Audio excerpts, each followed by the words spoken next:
A service of KIBMradio.com, the Internet's home for an all old-time radio.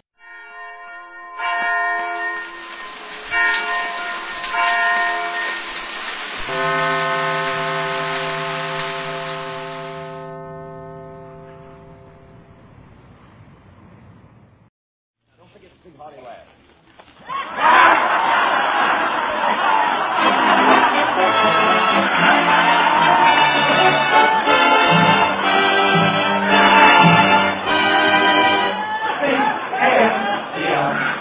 The Abbott and Costello program, brought to you by Camel, the cigarette that's first in the service according to actual sales records. See if your throat and your taste don't make Camel the first with you, too.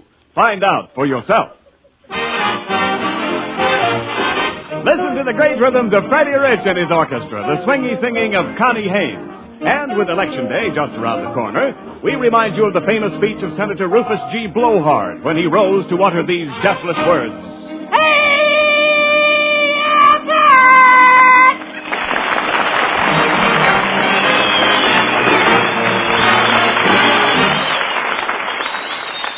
Well, Costello, what's going on here?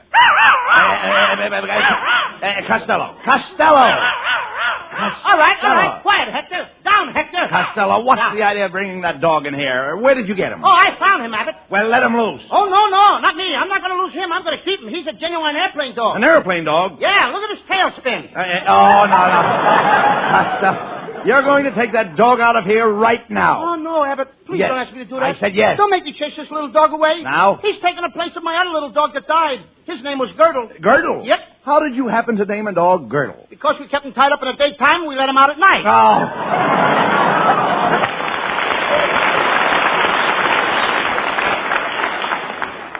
Oh, I remember that dog you had. He was a dachshund. One of those long dogs. Yeah, my mother bought that long dog for us kids so we could all pet him at the same time. How did he happen to die, Lou? It's a sad tale, Abbott. Well? He met his end going around a tree. Oh. All right, Hector, all right. Quiet. Listen to him, Abbott. He's got asthma. Costello, will you please get that mutt out of here? No, he's a smart dog. I'm not going to do it. He's a smart dog. I said get him out of here. No, I won't. Look, Hector, how much is 1 and 1? See? Now, he's right, ain't he, Abbott? Well, yeah. 1 and 1 is like that, ain't it? Yeah, sure. I'm pretty sure. Yeah, it is. Now, Hector, how much is 2 and 2? Isn't that amazing? Yeah. Now, Hector, tell Abbott what time it is. 7:15. You know, I think we should have got a real dog for this part. The producer is always putting his relatives on the show. Just like me and my Uncle Artie Stebbins. Now, look, Costello. He gets in. Listen, you've got to get rid of this dog. Now, I know what we'll do. We'll take this dog out on the street, and we'll auction him off. We'll probably get $3 or $4 for him. Now, come on. Okay. Now, let's get started here.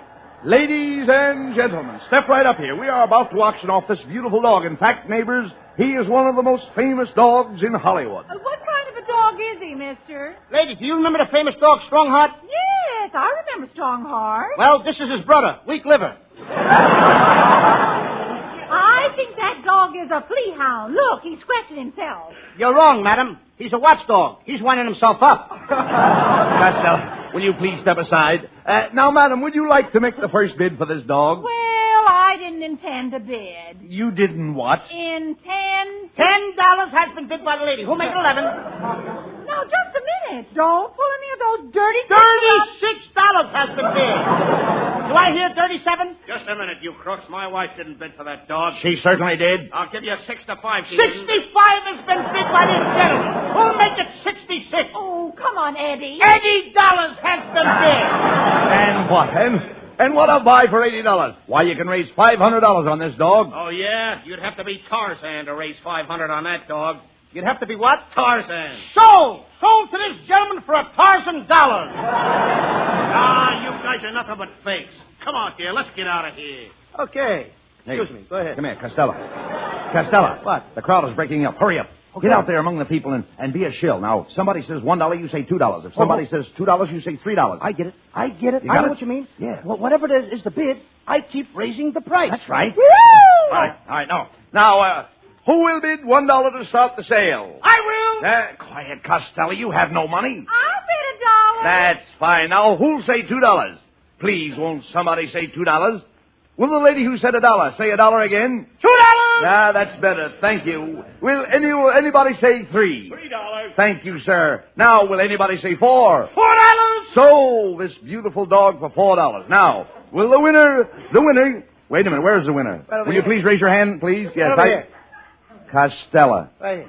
Costello. It was me. Get back in that crowd. Okay. Get back there. You haven't got a dime. Folks, there's been a mistake in the bidding.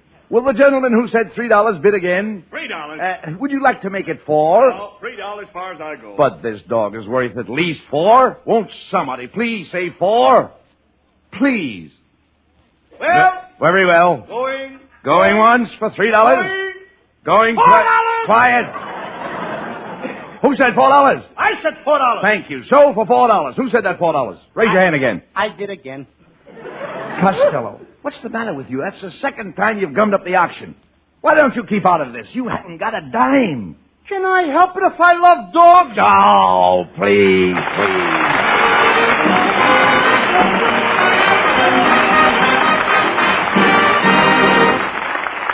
T, the letter T, 20th letter of the alphabet. And to every smoker, a letter of first importance. It stands for taste and for throat. In other words, your T-zone. And T for truth, too, because your T-zone gives you the truthful answer to the question of which cigarette is best for you. Try the kind, cool mildness of Camels on your own throat. Try the rich, full, fresh flavor of Camels on your taste. And furthermore, that T stands for tobaccos, too. The superb blend of costlier tobaccos that gives Camel such an appeal to the T-zone of millions of smokers. C-A-M-E-L-S. Camels. And T stands for try, too, and for today. Try them on your T-zone today.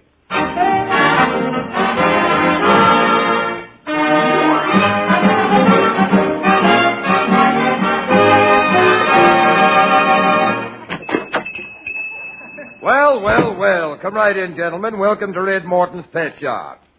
Say, that looks like my lost dog you have there. Yes, Mr. Morton. My friend Costello found your dog, and I made him bring him back. Well, that's fine. And here's your $25 reward. Mr. Morton, I don't want the reward. I want to keep the dog.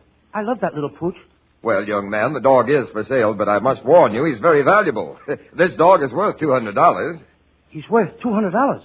How could a little dog save up all that money? Costello, Mr. Morton means you'll have to pay $200 for the dog. That's right, young man. Have you any idea about what this dog's breed is? His what? His breed. He breathes through his nose like anybody else. Costello, we're wasting this man's time now. You can't afford to buy this Oh, no, dog. wait a minute, Abbott. You can't afford it. I gotta have this dog. Mr. Morton, why can't I go to work for you in your pet shop? I'll let you keep all my salary to pay for the dog. Very well, young man. I'll pay you whatever you're worth. Oh, no, I gotta have some money. Mr. Morton, Costello take the job. Now have him here at 8 o'clock in the morning.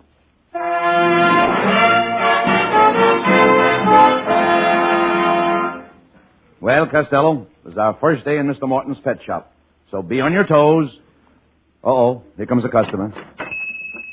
Good morning, madam. What can I do for you? I'd like 10 cents worth of dog meat. Shall I wrap it up or will you eat it here? Oh, I'll never come in this place again. Now, see what you did, Costello? She died with Dick Mack. Yeah. That lady drove away in a huff, and she's fuming. It must be that ration gas we're getting. Now, look.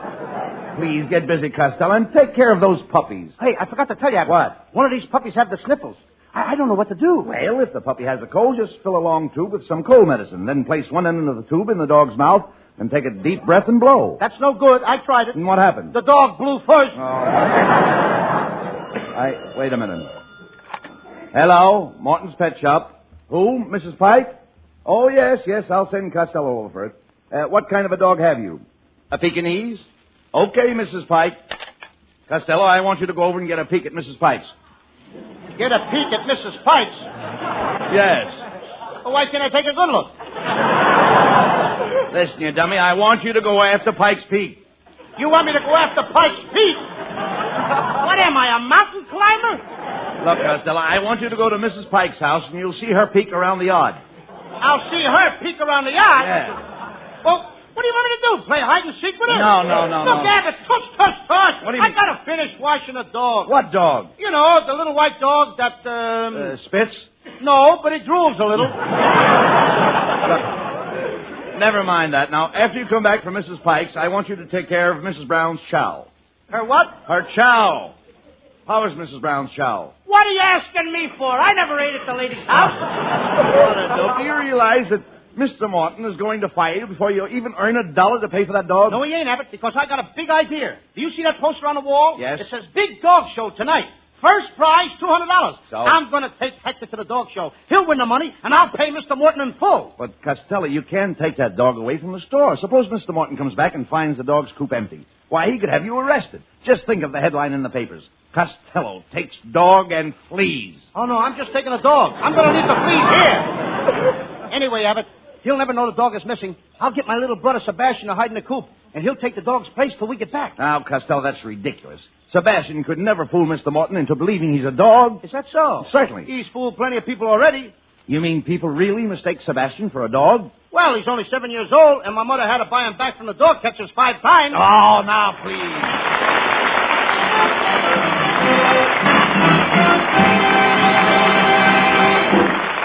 Who'll win first prize at the dog show may be a moot question, but there's no questioning the fact that first prize at the singing sweepstakes will go to our lovely Connie Haynes as she sings Dance with a Dolly.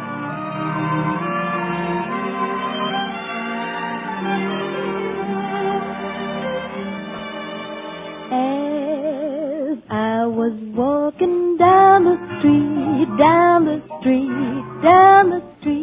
I met somebody who was mighty sweet, mighty fine to see. I asked him, would he like to have a talk, make some talk. All the girlies standing on the walk, wishing they were me. Mama, let me dress up tonight. I've got a secret, gonna fess up tonight. Gonna dance by the light of the moon. Gonna dance with a dolly with a hole in a stocking. Knees keep a knocking, toes keep a rocking. Dance with a dolly with a hole in a stocking. Dance by the light of the moon.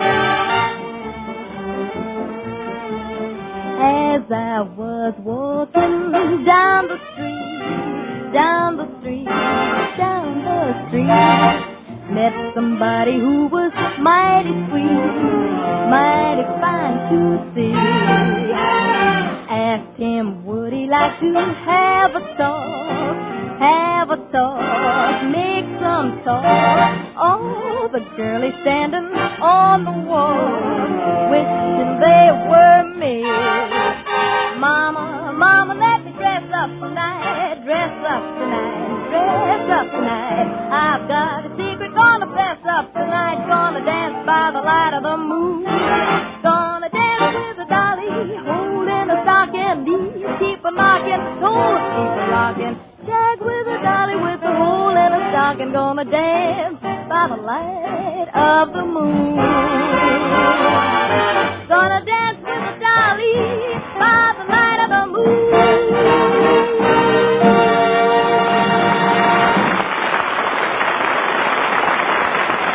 For years, you have been saying, camels, please, and always a man behind the counter came back with that familiar pack and a hearty, yes, sir. Well, he doesn't feel too happy these days when occasionally he has to change that to, that yes, sir, to, sorry, no camels today. But remember this, Camel's kind, cool, gentle mildness and the rich, full, fresh flavor of Camel's unique blend of costlier tobaccos definitely make Camels worth asking for again the very next time you're buying cigarettes. C-A-M-E-L-S. Camels, the cigarette to ask for every time.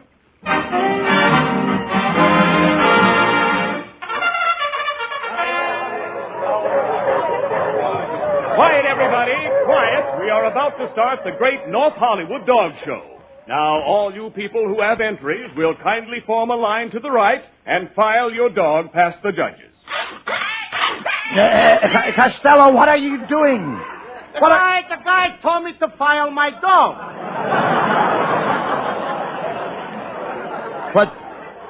Put that file down.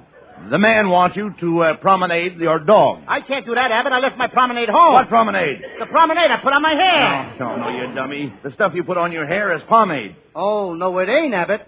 Pomade is the stuff my father drinks. Your father drinks pomade? Mm-hmm. Pa made it, and Pa drinks it. Blood! I must have blood. Gallons of blood. I've got to have blood. Who are you? Oh, just an old bloodhound. Oh, look, Niles, will you get out of here? Look, Niles, you're so skinny, if you had any blood, you'd look like a thermometer. At low temperature. Gentlemen, come. You're holding up the dog show. I'm anxious to get started. I expect to win the first prize with my dog. You could win it without the dog. Now, Costello, that's no way to talk to a lady. That's right, young man. I am the great dog fancier, Mrs. Deacon Van Storage. I have one of the largest kennels in the country. Well, why don't you go on a diet? Oh, you think you're so smart, but your dog will never beat my dog. He's a Doberman Pinscher. A Doberman what? Pincher.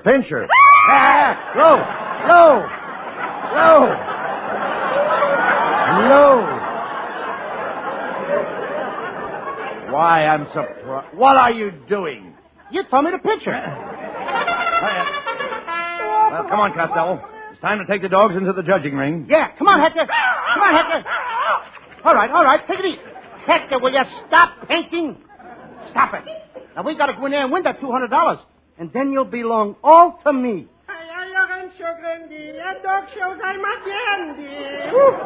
Well, don't tell me it's our old friend Kitzel.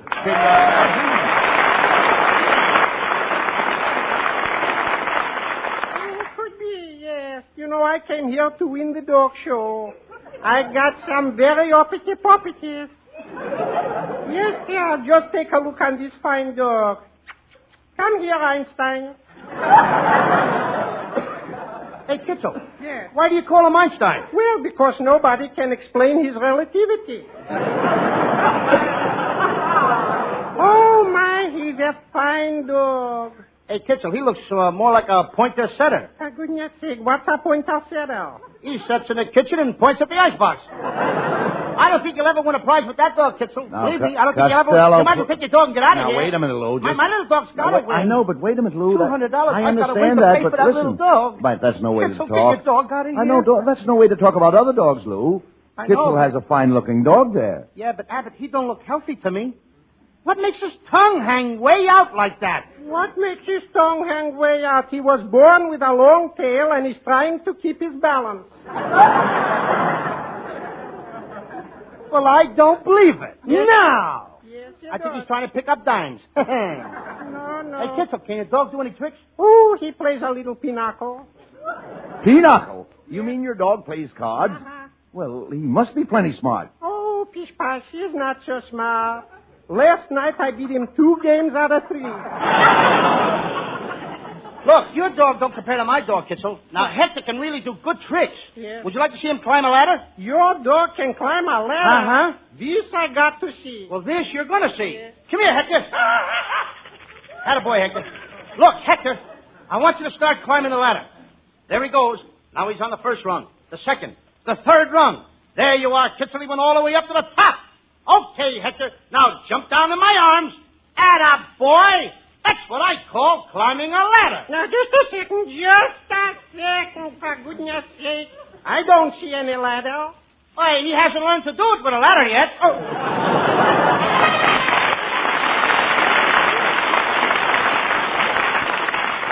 Attention, ladies and gentlemen.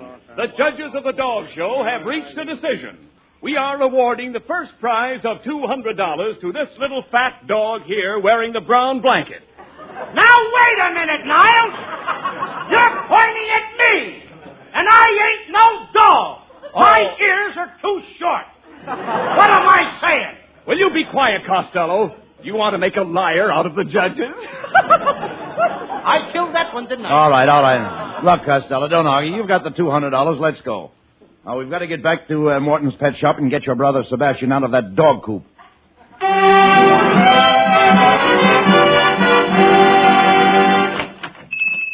Oh-ho! So there you are, Costello, you dog thief. What's the idea of taking my champion dog out of his coop and putting that little boy in there? Mr. Morton, I just borrowed the dog for a little while. Oh, please, Mr. Morton. I only took him out on a government plan. You took him out on the government plan? Yeah, lend leash. Oh, That's the least I could do. All right. Look, Mr. Morton, Costello hasn't harmed the dog, and he now has the $200 to pay you for him. That's right, Mr. Morton. Here's the money. Wrap the dog up as a gift. Wrap the dog? I've got a good notion to wrap you in the nose. You left your little brother in that coop, and when I went to let him out, he bit me. He bit you?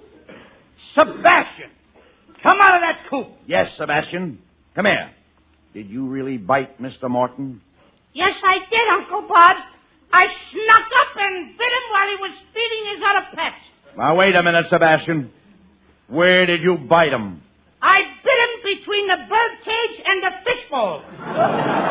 Sebastian, don't you know it's wrong to bite people? Don't you realize that you can cause a great deal of harm and trouble? I know it. And that eventually you might even go to jail. That's right, Uncle Bud. Why do you do these things, Sebastian? I don't know why I do these things. Well, you must have a reason for it. Oh, I'm a bad boy! I heard enough of this.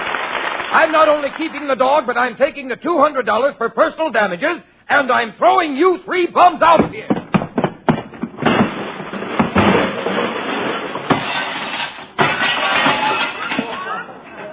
Hey, Abbott, look what he did. He broke my watch crystal. It's all your fault, Sebastian. Why did you bite Mr. Morton? I'll tell you why I bit him, Uncle Bud. I didn't mind it this morning when he threw me that Tibble dog biscuit. I even ate the bones he gave me for lunch. And I didn't mind it when he clipped my ears and covered me with flea powder. But when the guy hit me on the head because I wouldn't wag my tail, that did it.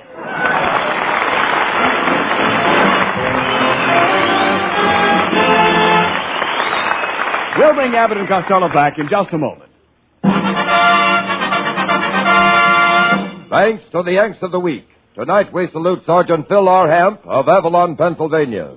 Crawling under enemy fire to a dugout housing 70 Nazis, he wounded one and sent the others scurrying into capture. For this exploit, he wears the Silver Star and tonight rates this salute in his honor. 400,000 Camel cigarettes sent to our fighters overseas. Each of the 3 Camel radio shows honors a Yank of the Week by sending free 400,000 Camel cigarettes overseas. A total of more than 1 million Camels sent free each week. Camel broadcasts to go out to the United States 3 times a week, a shortwave to our men overseas and to South America. Listen tomorrow to Jimmy Durante and Gary Moore. Monday to Bob Hawke in Thanks to the Yanks. And next Thursday to Abbott and Costello.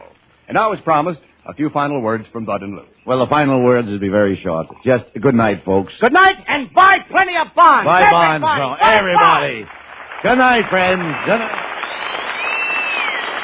Good night, everybody. Good night, everybody.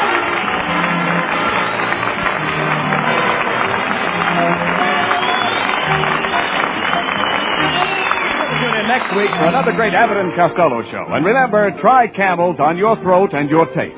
See for yourself how Camel's mildness, coolness, and flavor click with you.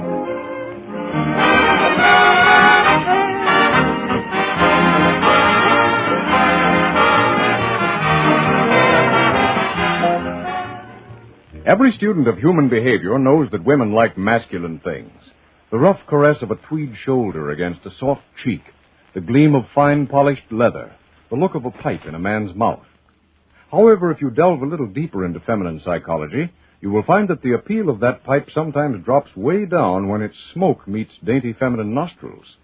What can you do about it? That's easy. Just pack that pet pipe of yours with Prince Albert. Its fragrance, its grand aged-in-the-wood aroma will complete your pipe appeal with the lady you wish to impress. And that wonderful flavor, too. Rich, full-bodied, yet mild. And Prince Albert's crimp cut gives you firm packing, easy drawing, and even burning right through the last puff. PA is gentle to your tongue, too, because of its no-bite treatment. And what a bargain. About 50 thrifty pipefuls in the regular 2-ounce package.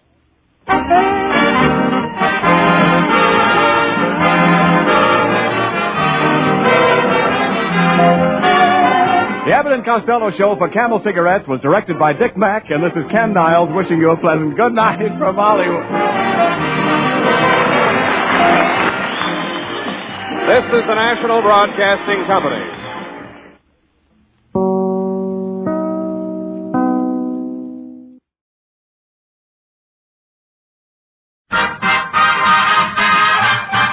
Listen to the rhythms of Freddie Rich and his orchestra, the swingy singing of Connie Haynes. And that brave youth who bore through snow and ice a banner with this strange device.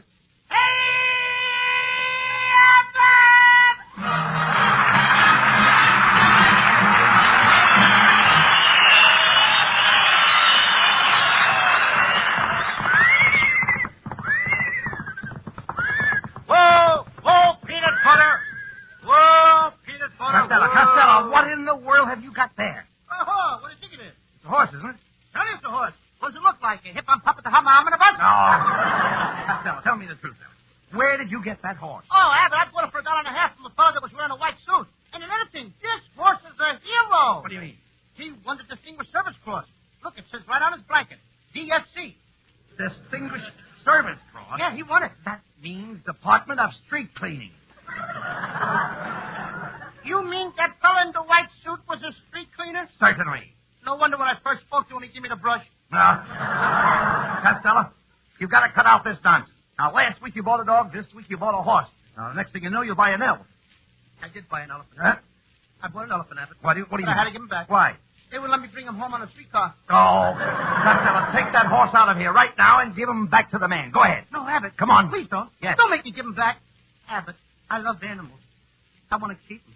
Don't make me give Peanut Butter back. He's the sweetest, nicest horse I ever met. Come here, Peanut Butter. That's a nice girl. That's a pretty girl. Peanut Butter, give Abbott a great big kiss.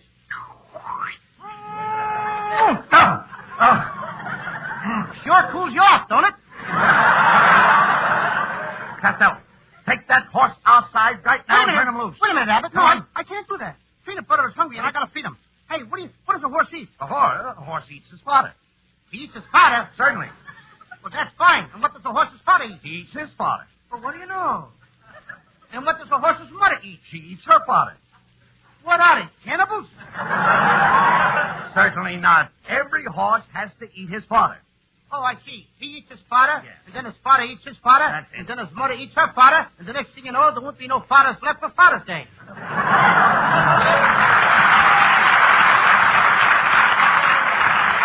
No. You dummy, to feed a horse, you take a bag and put his fodder in it. Does he stand for it? Certainly.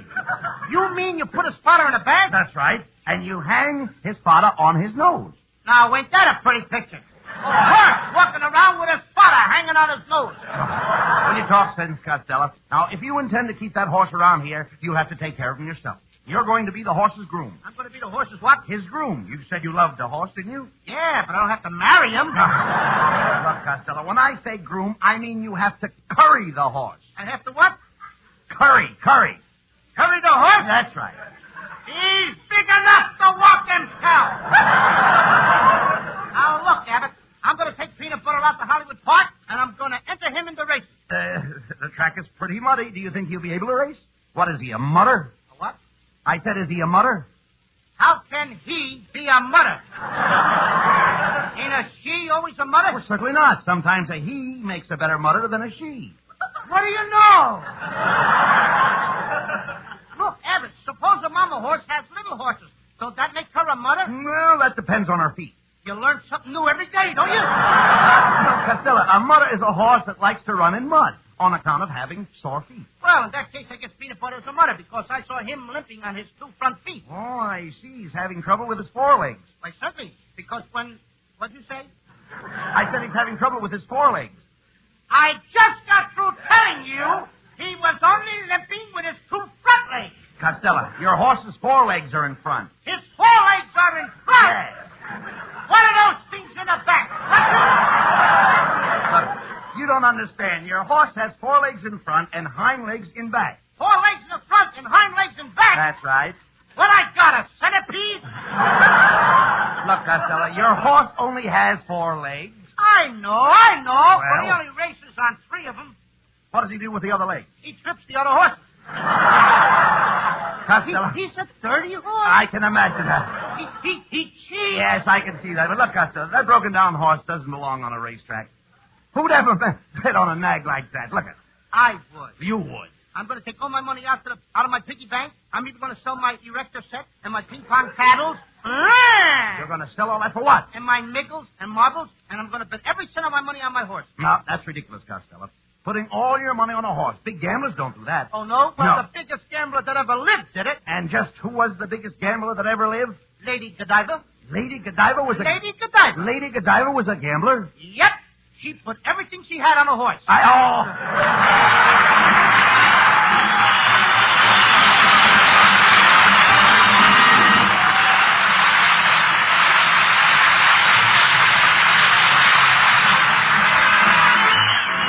Johnny Haynes sings the season's new hit, Bésame.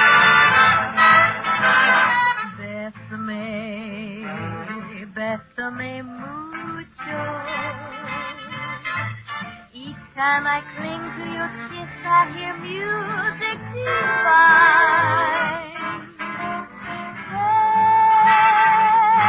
Bésame mucho.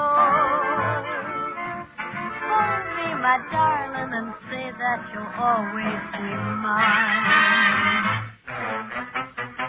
This joy is something new. My arms enfolding you. Never knew this thrill before. Whoever thought I'd be holding you close to me? It's you I adore. Dearest one, if you should leave me, each little dream would take wing and my life would be through. Bésame mucho. Love me forever and make all my dreams come true. This joy is something new. My arms enfolding you. Never knew this thrill before. Whoever thought I'd be holding you close to me? Whispering it's you I adore. Dearest one, if you should leave me, each little dream would take wing and my life would be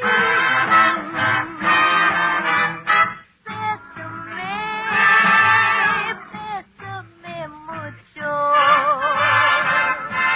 Love me forever and make all my dreams come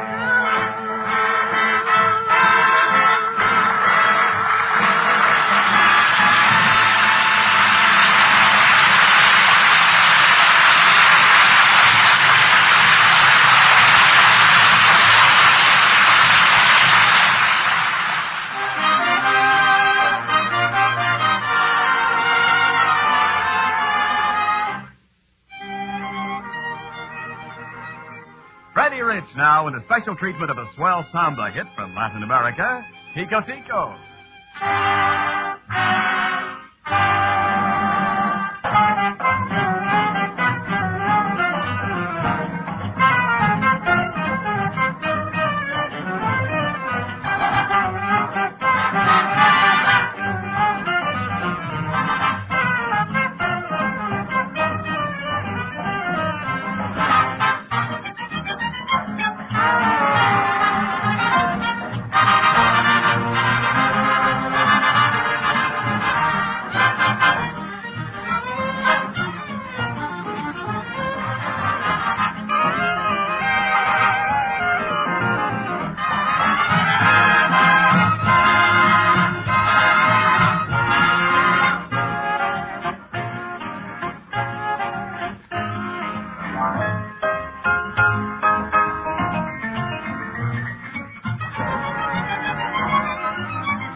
Where did your horse learn that dance step? Oh, he's a hostess at the Hollywood Canteen. Look, Lou, not horses. You mean hostess. All right, Costello, come on. Here we are at the Hollywood racetrack. Now, we've got to see one of the officials and register your horse. Why register him now? The election's over. No. He don't want to vote anyway. You dummy. In order to enter your horse in the race, you've got to show his pedigree. For instance, who was your horse foaled by? I beg your pardon? Who was your horse foaled by? He wasn't fooled by anybody. He's a very smart horse, Abbott. No, Costello. My horse is no dummy. No, you don't understand. You've got to tell them all about your horse, his age, his weight, and your horse's height. Do you know your horse's height? Oh, sure, I know him very good. He's a very good friend of mine. Who's a friend of yours? Horse's height, the band leader. I know him very good because I run around with his brother, Gesundheit. Cut out the nonsense. Come on, let's see if we can find a jockey to ride your horse. Well, it's our old friend, Kissel. Oh, my hello, Mr. Abbott, and you too, Mr. Cosmello. Ho, ho.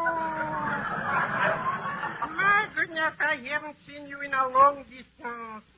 I understand that you're looking for a jockey. Now, just a minute, Kitzel. Are you trying to tell us that you know how to ride a horse? Do I know how to ride a horse? I'm laughing. I see that. Why, for your information, I just got finished riding a horse across the whole country, from New York to Hollywood. I rode for days and days until the seat of my trousers were worn thin, and here I am. You finally came through. I finally came through. Could be. Listen, Kitzel. Just a minute, please. That's my line. Yeah, please. Just a minute. Costello. Costello has just bought a horse, and he's looking for a good jockey. Well, look no further, because I'm just the man you're looking at. You know I lost only one race this year. And that was because my horse was scratched in the handicap. Well, that's a very tender spot. Anybody that gets scratched in the handicap... No, Costello. The handicap is like a derby. Kitzel, did you ever ride in a derby? No, I always wear a stocking cap. Look, Kitzel, you ain't going to ride my peanut butter. What? I'm going to get my kid brother Sebastian to ride him. Well, you're making a big mistake, because I'll have you to know I won the Dixie handicap riding on that famous horse, Ocean Cracker. Ocean Cracker? Yes. I never heard of him. He's the father of Seabiscuit. Oh, my goodness, I can see that you know very little about horses. Oh, yeah? Well, let me tell you something, kid. So I hang out with all the famous cowboys. Last night I shot craps with Pink Rider. Pink Rider? Pink Rider. Costello, I thought it was Red Rider. It was, but I faded him.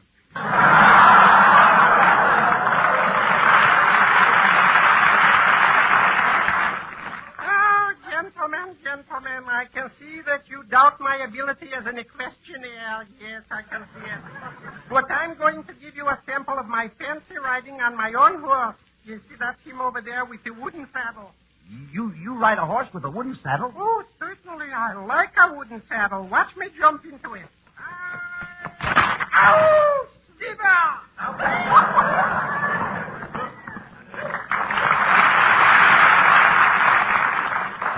Hey, Costello, look.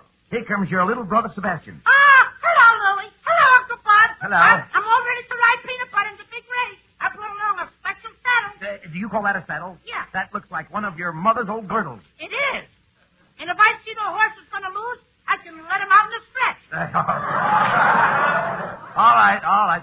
Costello, you go over and register your horse while I teach Sebastian how to ride. You ain't going to teach me nothing. Sebastian, you listen to your Uncle Bud. I won't. You will. I won't. You will. I won't. I'm going crazy. You will. I won't. Well, that was a photo finish. Oh, go on, Costello. I'll take care of it, Sebastian. You go ahead. Okay, see you later. All right, go ahead. Now, Sebastian, we're going to give the horse a workout. All right? Now, hold still, peanut butter. Atta boy. Now, Sebastian, put that harness over his head. That's it now. Now, give him a bit in the mouth. Give him a what? Give him a bit in the mouth. Give him a bit in the mouth? Yes. What kind of English is that? You mean give him a bite in the mouth? Never mind that. Now you've got the bridle on. What happens to the reins? They go away when the sun comes out.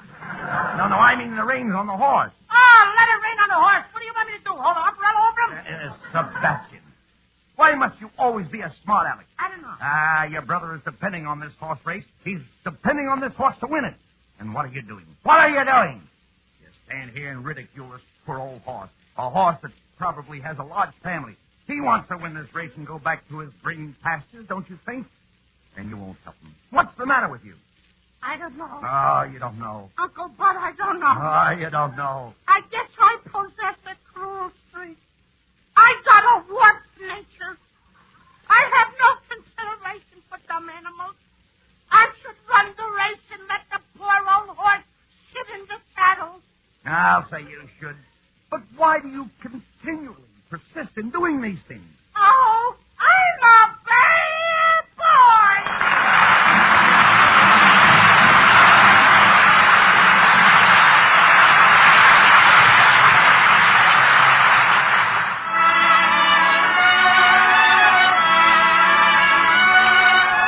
While Abbott and Costello are riding their horse out to the Hollywood Park, let's all take a ride with Connie Haynes on a trolley car. With my high starch collar and my high top shoes and my hair piled high on my head, I went to lose a jolly hour from the trolley and lost my heart instead. With his light brown derby and his bright green tie, he was quite the handsomest of men. I started to yen, so I counted to 10, then I counted to 10 again.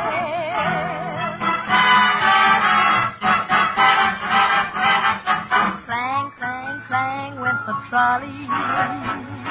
Ding, ding, ding went the bell. Zing, zing, zing went my heartstrings. For the moment I saw him, I fell. Chug, chug, chug went the motor. Bump, bump, bump went the brake. Thump, thump, thump went my heartstrings. When he smiled, I could feel the car shake. He tipped his hat and took a seat. He said he hoped he hadn't stepped upon my feet. He asked my name, I held my breath. I couldn't speak because he scared me half to death. Buzz, buzz, buzz went the buzzer. Flop, flop, flop went the wheel. Stop, stop, stop went my heartstrings. As he started to leave, I took hold of his sleeve with my hand. Hand as if it were planned. He stayed on with me, and it was grand just to dance with his hand holding mine to the end of the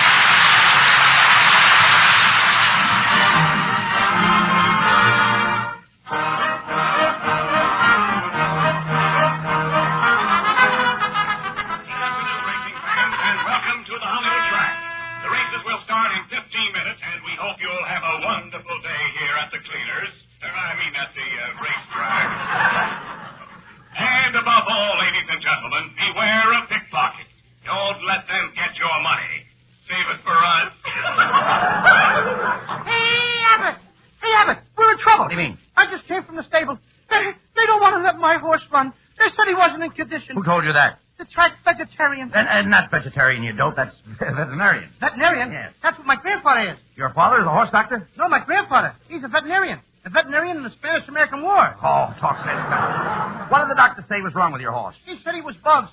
He said he had the crickets. He didn't say crickets. Your horse has rickets. Rickets? That's what my father drinks every night. Your father drinks rickets? Yeah, slow gin rickets. Oh. Now, tell us. Quiet. Here comes the doctor now. Good afternoon, gentlemen. I am Dr. Nazaro, the racetrack veterinarian. Well, I'm glad to meet you, Doctor. Is it true that Costello's horse can't run this afternoon? Well, I suppose he could run if he had the proper medical treatment. I'll tell you what you do, Costello. Run over to the drugstore and get a tube of salaries, a little capillaries, and a water peppercinomite and take the secret report. Then you buy a hypodermic needle and shoot the medicine in the left artery right above the crease. Between the capillaries, you bring all the frost. Don't buy any capsule because that'll be the seed. Then you put in the shoulder forceps right and put it right below the twan. I beg your pardon? I said you put it right below the twan. I could never do that to my horse. You got it, Costello. Now take your pencil and write this down. Okay. Dear druggist. Yeah. Please give Costello 1 tube of saturase with little drops of course and 1 bottle of capsaicin and a jar of Francis salt-free Priscillipine Horpus ribitin. Now, have you got that written down? I got it all but one part. What part did you miss? The part that comes after Dear Druggist. That's because you're not paying any attention, Costello. Yes, I simply told you to get a little bit of a saturate raw device that you can rub on the case. I can tell you to get some hyperface for the hypnosis craze, but why should I pay what's all to me? Louis Vincent on the market, and I know what I'm talking about. You and nobody else. Costello, how dare you insult the doctor? I can't understand you. You can't understand me. Listen to him. This is the most outrageous thing I've heard in all my life. I'm a graduate of the veterinary college at Francis Straw. You know where Mefford is? Well, the 7 miles, turn to the right, over the pass, there's a great big celebrate, and you water it up a cent. I took medicine for 8 years. Yeah, but you forgot to take the spoon out of your mouth. Costello, please. Don't give me any of that. Now, cut that out or the doctor won't treat your horse. That's right, young man. You realize that your horse is suffering from a very severe case of twiddle salt and flint live? Well, it could be worse. You might have Savaries of the mortar princes out reported with the hypnosis. You know that when he's in that condition, why, he's liable to walk out and track him for a steering. He wouldn't dare. Anything but for the alternative. Never mind, Costello, doctor. Go ahead and get the horse ready for the race, please. Very well. Where shall I send the bill? Now it's my turn. Bring your bill to room 509 at Baldy Pong, Stupid Hall building at the corner of Dick and Legger Show. It's right near Circus Big Shakespeare Street. Okay, I'll be there. Where? You said it. What did I say? I mean, hey, Abbott, was that guy real or am I dreaming? I mean, I know it seems silly, but I'm pinching myself. Young man, you're pinching me. I'm not so silly after all. Attention, everybody. The horses are at the post for the first race. Come on, Costello. Your horse doesn't run till the last race. Let's make a few bets on the other races. Racing forms, get your racing forms. How about a racing form, young man? A what? I have the racing form. Well, keep your coat buttoned and nobody will notice it. Costello, this woman is a bookie. She's a bookie. Yeah. Oh, Abbott, let's get out of here before her husband comes. I'm afraid of him. You're afraid of her husband? Yeah, everybody's afraid of the bookie man. Oh, quiet. Quiet, Costello. Let's make a bet. Yes, how about placing a bet with me? What race are you running in? I'd have won the last race of my life. What do you mean? All right, look, come here. Costello. Never mind, Hire. The first race is about to start. I'll take your bet. You're going to take my bet? I'll take your bet. Okay, Abbott, I'll bet $2. Here's the money. They're off. The race is over. You lose. Wait a minute! What kind of a bet was that? They're off, the race is over, you lose. What kind of a race was that? What's wrong? A one-step? Come on, run that race over again. I want to see it. Pipe down. Now, in the next race, I want you to double up. Double up? I ain't even straightened up from the last one. I mean, I want you to bet $4. You want me to bet $4? Yeah. $4 my eye. My eye. That's a good horse. It's a bet.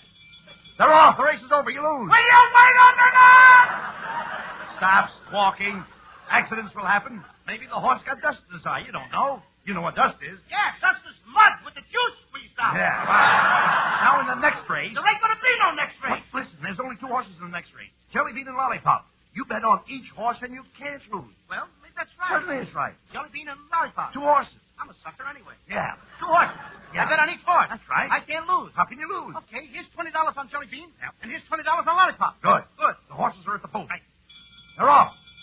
Look, Lollipop first, Jelly Bean second. Come on, Jelly Pop. You mean Lollipop. I mean Jelly Pop. I'm betting on the 2 of them. Wait a minute. They're rounding the turn. Lollipop first, Jelly Bean second. Come on, somebody. They're in the stretch. Lollipop bar. Mercy bar. Now, wait at the nuts. Now, just a minute. In the last race... That was my last race. But wait a minute, Costello. There's only one horse in this last race. Oh, one horse race. Certainly. You sound like one of them racetrack trouts. No. Trout. All right. But I wouldn't make another bet if there was no horses in the race. But, Costello, it's your own horse, Peanut Butter. Peanut butter? Yeah, one horse. Say, Abbott, you mean my own little horse, Peanut Butter? Yes. That's different. I'm going to bet everything I got on yes, Peanut Butter. Butter. Here, Abbott. What? Put $10 on the nose. $10 on the nose. $10 on the tail. $10 on the tail. Here's another $10. Put it under the saddle. What for? In case he comes in sideways. Look, you can't lose. It's a one-horse race. One horse race. Look, they're off in a bunch. Wait a minute! How can one horse be off in a bunch? Hey, wait a minute. At the half, it's Peanut Butter. Come on, Peanut Butter! At the three-quarters, Peanut Butter. Come on, Peanut Butter! Spread, Peanut Butter! Spread! Spread out, Peanut Butter! In the stretch. And the winner, Peanut Butter. Oh, hooray! I win! I hear a Peanut Butter win! Give me my money. Just a minute, folks. It's a photo finish. Photo finish! One horse in the race. How can it be a photo finish? Lollipop just came in from the last race. He must be one of Bing Crosby's horses. Look, Abbott! Look over there! No wonder I lost. What's the matter? Here comes my little brother Sebastian riding on Peanut Butter. What's the matter with that kid?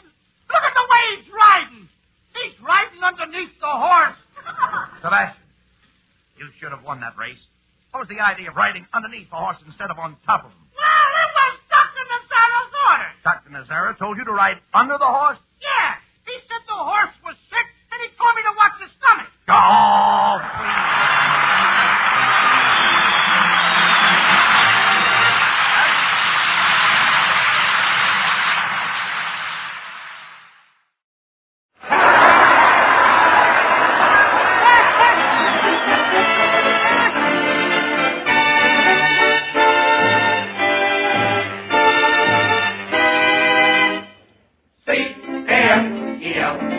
The Abbott and Costello program, brought to you by Camel, the cigarette that's first in the service according to actual sales records.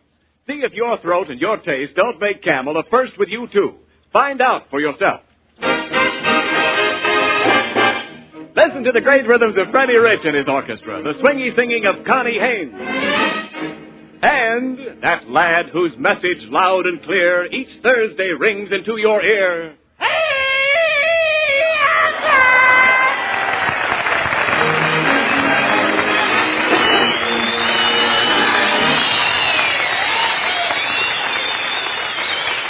All right, Costello, come here. You're all excited. like me. You're all excited. What's the thing you've got there? Huh? It looks like a telegram. Where did you get it? Oh, a fellow in a long green underwear gave it to me. A fellow in a long green underwear? Yeah, he was wearing a Western Union suit. Why, yes, dummy. That was a messenger boy. And that's a telegram. What does it say? It don't say nothing, Abbott. I can't see a thing. Well, you dope. You haven't even opened the envelope. Oh, do you have to open it? I thought you were supposed to peek through this little window in the front. Give me that telegram. I'll read it. Hey, look, Costello. What? It's from your hometown. Patterson, New Jersey? Patterson, New Jersey. Oh, boy! Can you imagine? Look, it says, Dear Louis Costello. Oh, yeah, Abbott. Look Yeah. at the way they spell Louis. What do you mean? L-O-U-S-C. Quiet. That's my hometown. Quiet, Costello. This telegram is from your old grade school in Patterson, Public School 15. Oh, boy. Good old PS-15. My old alma mattress. No. No, you mean alma mater. A mattress is something you lie on. I know. I laid around that school for 10 years. What do they want with me, Abbott? Well, the telegram goes on to say, let's see now. We are proud of you, Mr. Costello, and the whole school will greatly be honored if you would come to Patterson this Saturday night and appear in our annual school play, signed by the principal, J. Soil-Off Wallpaper. How do you like that, Abbott? Boy, oh, boy. I knew my old school would send for me someday. Sure they would. I was always the hero of my school. I'll never forget Coach Abel Green. What do you mean? And those kids I played with, Michael Varello. What did they do? Those were the kids. We had a real team, and I was even the captain of the tug-of-war team. Wait a minute. What did you do on the tug-of-war team? I was the second jerk from the end. Yes, but I can't... I don't get that. I don't either. Look, I can't understand why that school would send for you to appear in a play. What do you know about grammar? About what? Do you understand grammar? No, not since she got a new false teeth. No. Even Grandpa can't understand her. No, Costello, I'm talking about dramatic acting. Did you ever do anything dramatic in school? Oh, did I? I used to get up and I used to excite poetry. You did? Get a load of this little gem, which I wrote myself. Let's hear it. And roses are red, and violets are purple.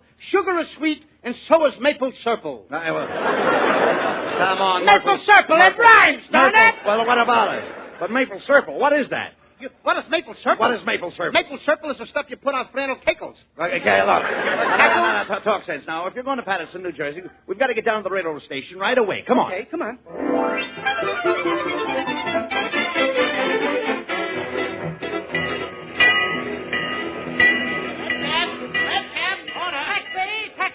All right now, Costello, let's get our tickets for Patterson. We've got to find a comfortable place to sleep on the train. Oh, I never have any trouble, Abbott. I got a system. I eat garlic before I get on a train. What has garlic got to do with finding a place to sleep? I just breathe in the conductor's face, and he gives me a wide berth. Oh, be sensible. Well, here's the ticket window. I beg your pardon, sir. We're going to Patterson. Could you tell us how the trains run? Oh, yes. There's a big black thing that folds them, and it goes choo-choo and woo-hoo! This guy's been drinking too much of that Traveler's Aid. Look.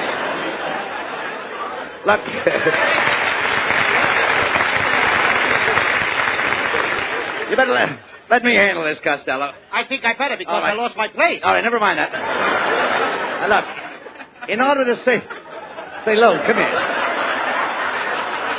Go ahead. I got it. All right, look, I'll take care of everything. Don't worry about a thing. In order to save money, I think we'd better get a couple of upper berths. Oh, but I don't want an upper. I want a lower. But, Costello, do you realize that if you buy a lower, you'll find it's much higher than an upper? Oh, sure. I mean, after all, what'd you say? I said that a lower is higher than an upper. A lower is higher than an upper? Why, certainly. Well, what are they doing? Running the trains upside down? Of course not. The lower is a more desirable berth. Therefore, if you want to go lower, you'll have to go higher.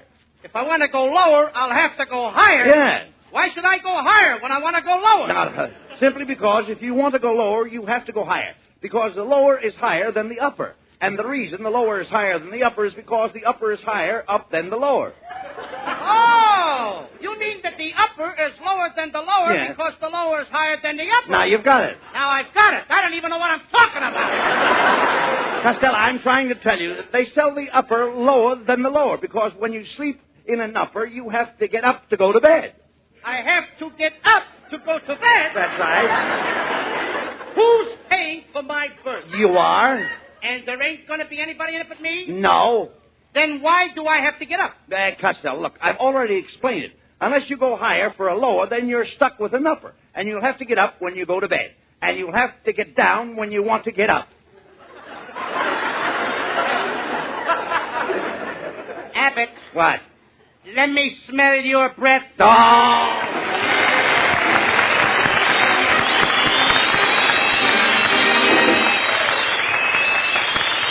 Friends, would you like to do me a... Well, I was just about to say do me a favor, but actually I should say do yourself a favor. Or maybe do your throat and your taste a flavor. Let them judge for themselves which cigarette best agrees with them. Let them answer the question you have so often asked yourself about which cigarette is best for you. Let your throat try Camel's kind, cool mildness. Let your taste sample that rich, full flavor. Because your T-zone, that's T for taste and T for throat, can tell you more about Camels in one puff than I can in 10 programs. C-A-M-E-L-S. Camels, a superb blend of costlier tobaccos.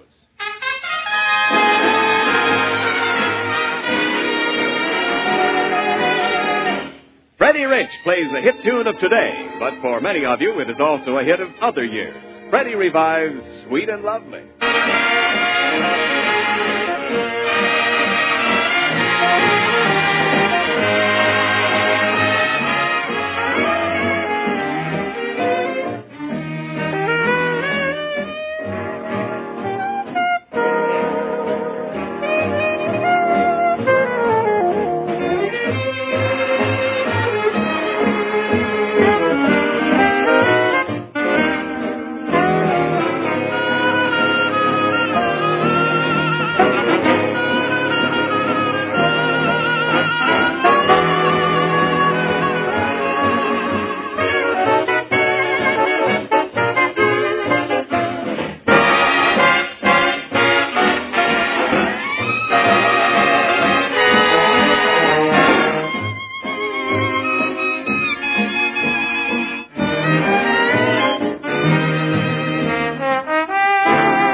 you are, Costello, in good old Patterson, New Jersey. Yeah, Abbott.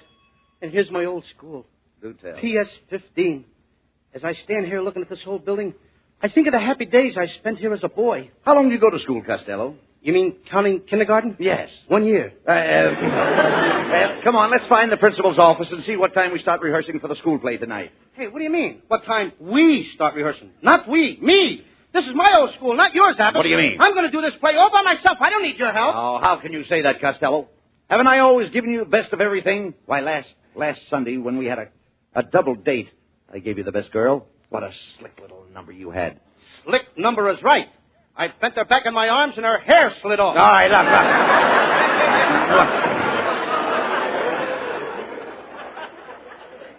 Just cut that out, Costello. Wait a minute. I think this is the principal's office right here. No, not that room. What do you mean? No, that room is where they have the art class. What do you mean? That's where I learned to draw, Abbott. You did? I was a wonderful drawer. My kid brother Sebastian is in there now. He's studying to be a drawer, too. Well, that'll be nice. Just think of it. The Costello brothers. A pair of drawers. Look, never mind that. Where is the principal's office? Oh, I don't quite remember, Abbott. But look. Here's my old first grades room. First grade room? Yeah. Hey. Well, why don't you go in and say hello to your old teacher? Oh, I don't think Miss Sashwaite would remember me. I wonder if she's as fat as she used to be. Why, was she very fat? Fat. Every time she turned around, she used to erase the back blackboard. Yeah. I said it! All right. Well, go ahead. Open the door and see if she remembers you after all these years. Okay. Boy, will she be surprised to see me. Miss Ashwaite! Miss Ashwaite! Yes? Don't you remember me? I'm Lou Costello. Oh, and where were you all day yesterday? Yesterday? I haven't been here for 15 years. If you're absent one more day, you'll have to bring a note from your mother. Just a minute, Miss Ashwaite. I'm Lou Costello. Don't you remember how 15 years ago I always used to pester you by raising my hand? Yes? Well? You can go now.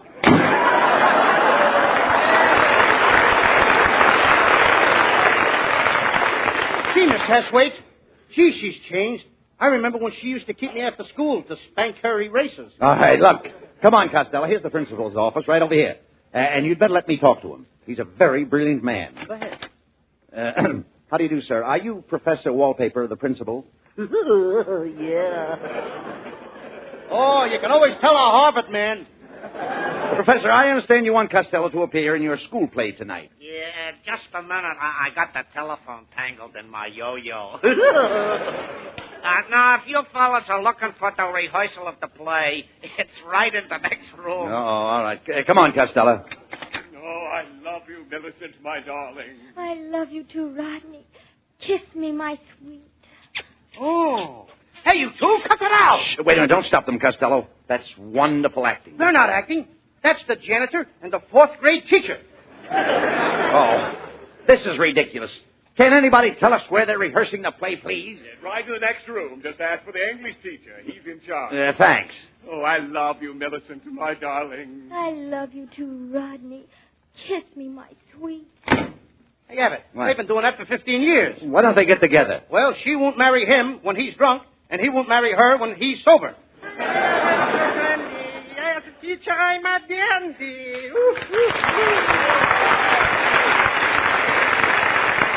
Mitchell, don't tell me that you're teaching in this school, too. Yeah, could be, yes. You know, I'm devoting my whole life to teaching the little kiddies how to speak perfectly the King's English. Yes, I went to one of the most famous colleges in England. Eton? Yeah, Eton and Brinkham. I had a wonderful time. I was in London once. Yeah? I met a beautiful girl on the street one day. Piccadilly? I certainly did. He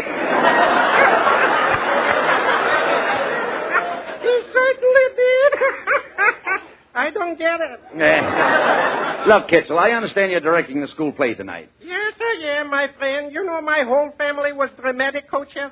My grandfather was a coach. My father was a coach. My uncle was a coach. Oh, I come from a long line of coaches. And what are you, the caboose? Well, gentlemen, I'll see you tonight at the play. Now I must get back to my pupil. Just a minute, Kitzel. Yeah. Just a minute. Is my kid brother Sebastian in your English class? Is that little Sebastian your brother? Hoo-hoo, is he a bright little chappie? You know, he is speaking the best English from the whole school.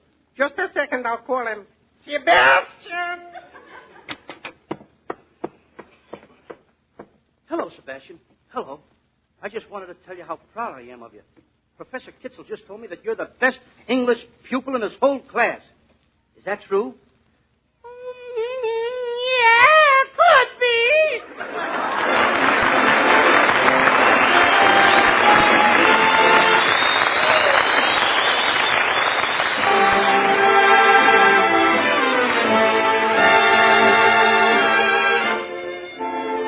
Lovely Connie Haynes and a lovely song together.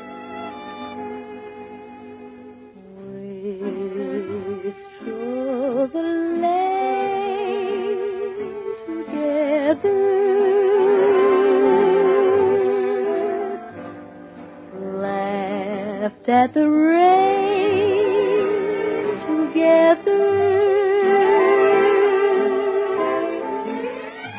sang love's refrain together, and we both pretend it would never end. We cried together,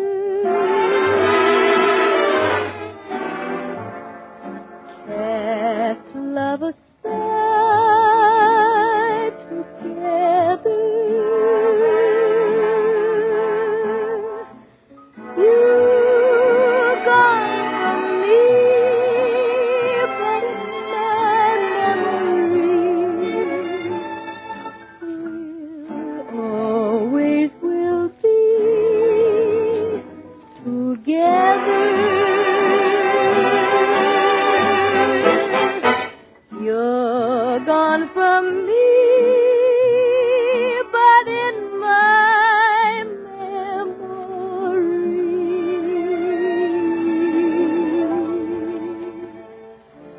will always be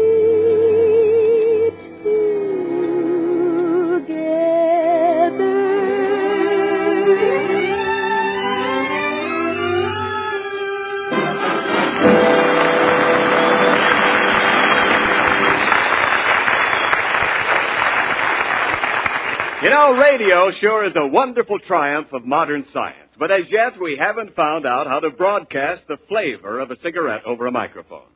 Only your own taste can tell you which cigarette you like best, and only your own throat can tell you which cigarette likes you best. So why not give your T-zone, that's T for throat and T for taste, a chance to judge the cigarette it likes best.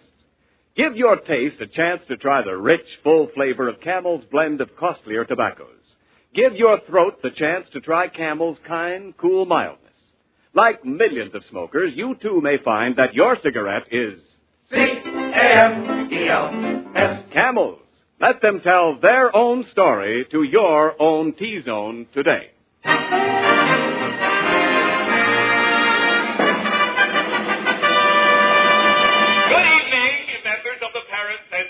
Of Patterson, and all you dirty, dear little kiddies. We have a great surprise for you tonight. One of our former pupils, Lou Costello, has consented to present a play for us. Most of you remember Lou Costello. In his school days, he was the head boy along this block. And let us listen to this blockhead. Costello, the audience is waiting for you. You've just been introduced. Open this door. Here I am, Uncle Bud. Sebastian, what are you doing in your brother's makeup and his costume? What is the meaning of this? Louis has disappeared. Disappeared? Mm-hmm. But don't worry, Uncle Bud. What do you mean? I'm going out on the stage and I'm going to take his place. And the audience will never know the difference.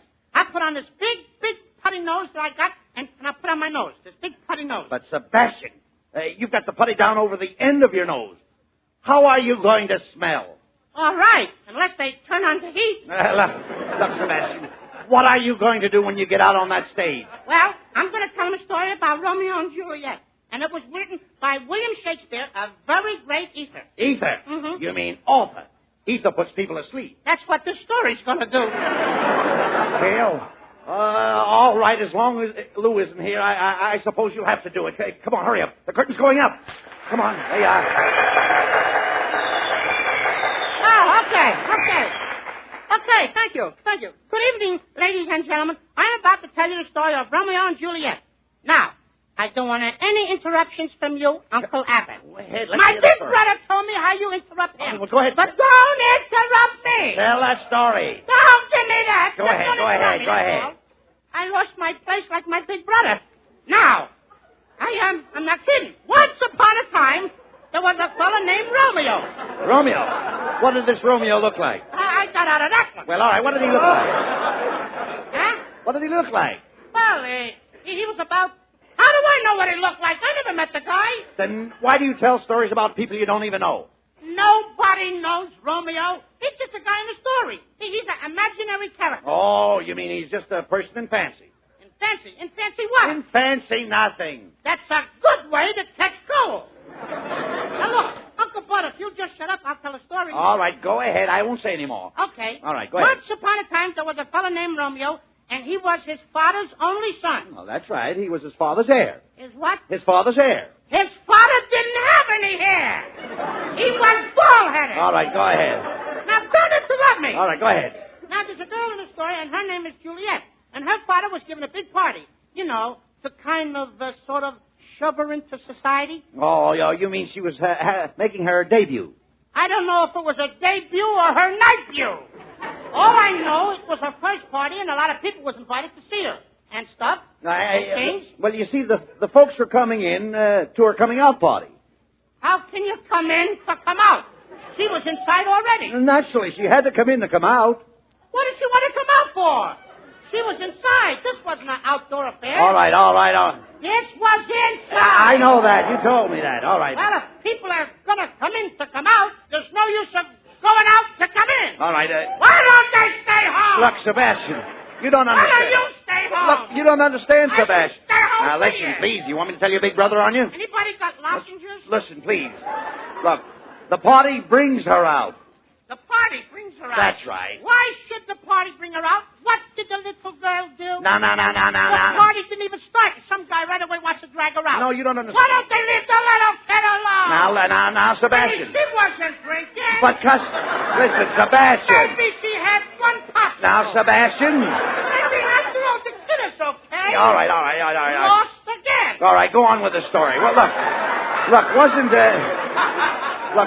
Romeo invited to this party? Talk longer. Look, wasn't Romeo invited to this party is what I want to know. Wasn't he? Oh, sure. Oh, Sure. No, you see, Juliet's father... Thank you, Mr. Bernard. Juliet's father...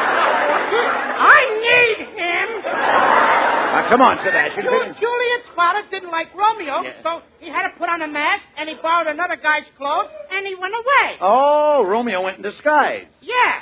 In this guy's clothes. I see. All right. You see, Uncle Bud, Romeo and Juliet's fathers was enemies, and they was fighting for 15 years. They didn't like each other. Yeah. Which family brought on the feud?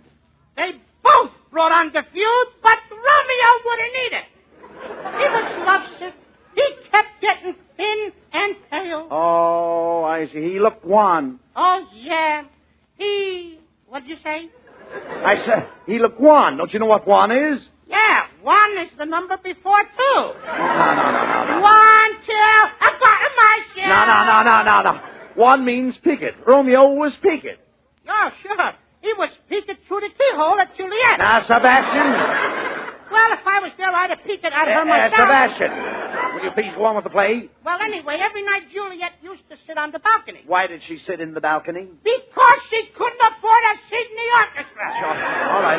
And she liked to sit in the balcony. All right, now, don't argue. Up there she could smoke. Oh, yeah, I understand. Put her feet on the rail. Yes, go on, go ahead. So far, so good. Go ahead. One night, I hope I can hold out. All One right. night, Juliet dropped her handkerchief, and Romeo picked it up and handed it to her. And what did Juliet do when Romeo handed her the handkerchief? And she'd done like anybody else. What? Just what? Well, you know what I Wait, mean. do you know the story, don't you? Oh, yes. Well, what did Juliet do when Romeo handed her the handkerchief? You know, like they always... What did she do? She wiped her nose. All right, now. Gee, did you have to make me say that? Well, all right, never mind. I mean, it's your line. All right, Go ahead. look, Sebastian, as I remember the story, Romeo had a rival, and they fought a duel with lances. Now, what I can't understand is why did the other fella kick Romeo when Romeo dropped his lance? Because he caught Romeo with his lance down. Look, that's enough, Sebastian. Stop the play. Stop it. I say, ladies and gentlemen, the play is over. Bring down the curtain. Hey, what's the idea of stopping the play, Uncle Bud? Sebastian, you ought to be ashamed of yourself. Not only have you disgraced your brother Lou, but you stand there and make a monkey out of a great masterpiece. You ridicule Romeo and Juliet, the greatest love story of all time, and you deliberately insult the name of William Shakespeare. Why do you do these wicked things? Oh, I'm a bad boy. Yeah, I'll say you're a bad boy. Oh, I'm the kind of kid my mother won't let me associate with. You certainly are. Now, come here. Now, where is your brother Lou? I think he might be in the 4th grade classroom, Uncle Bud. What makes you think that? Because I locked him in there before the show. Sebastian, unlock that door and let your brother out. He's probably in there crying his eyes out because he missed the play. Go on, open that door. Okay, Uncle Bud. Go ahead.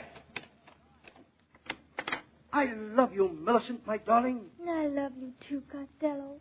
Kiss me, my sweet. Costello, what are you doing making love with a 4th grade teacher? You know she's the janitor's girl. You're telling me, Abbott, and I'm the new janitor. But you missed the whole play. Oh, don't worry, Abbott. Millicent and I are going to put on another play tomorrow night. Another play? Yeah, and I'm calling it The Girl Who Eloped with the New Janitor or Gone with the Window Cleaner. I love you, Costello, my sweet. I love you too, Millicent, my sweet. Oh, he's a bad boy.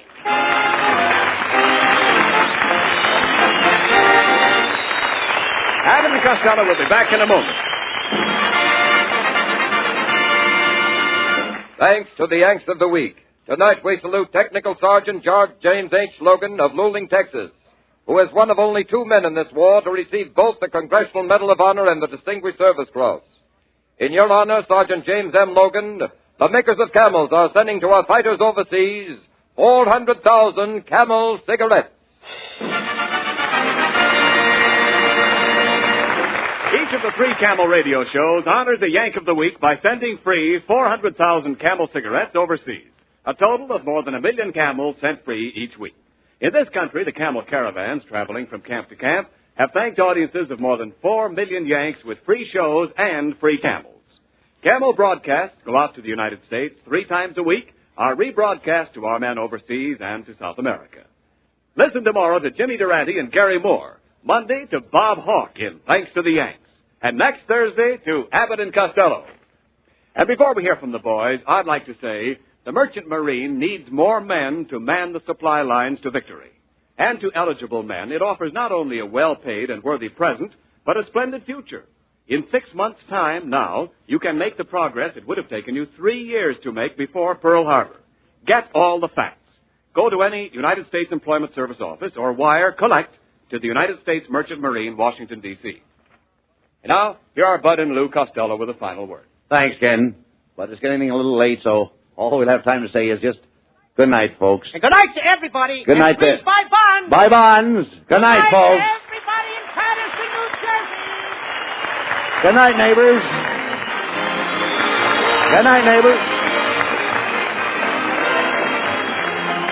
Be sure to tune in next week for another great Abbott and Costello show. And remember, try Camels on your throat and your taste. See for yourself how Camel's mildness, coolness, and flavor click with you.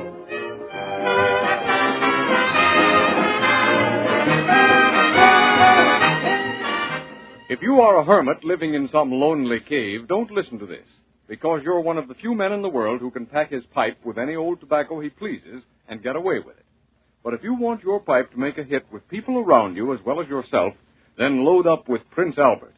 That wonderful fragrance, that aged-in-the-wood aroma, gives your pipe real pipe appeal to other folks as well as yourself. Besides that fragrance, Prince Albert has a rich, full-bodied, yet mild flavor. It's no-bite treated for tongue gentleness.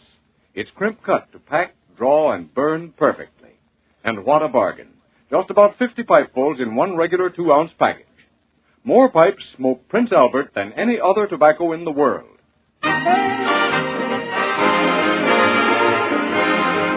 The Abbott and Costello Show for Camel Cigarettes will be back at this very same time next week. Don't miss it.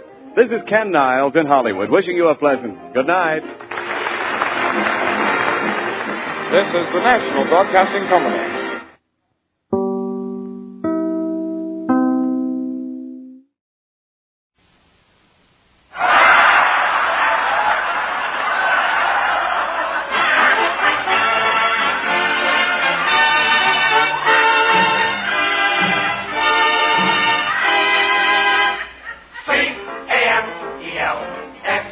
Costello program brought to you by Camel, the cigarette that's first in the service according to actual sales records.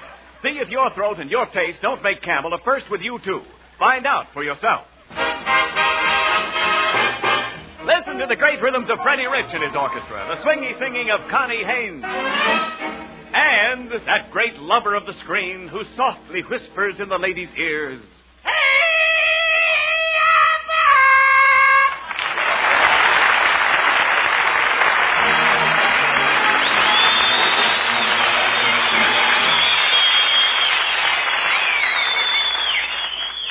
When the boo of the boo, of the boo, All right, Costello. Oh, when the boo,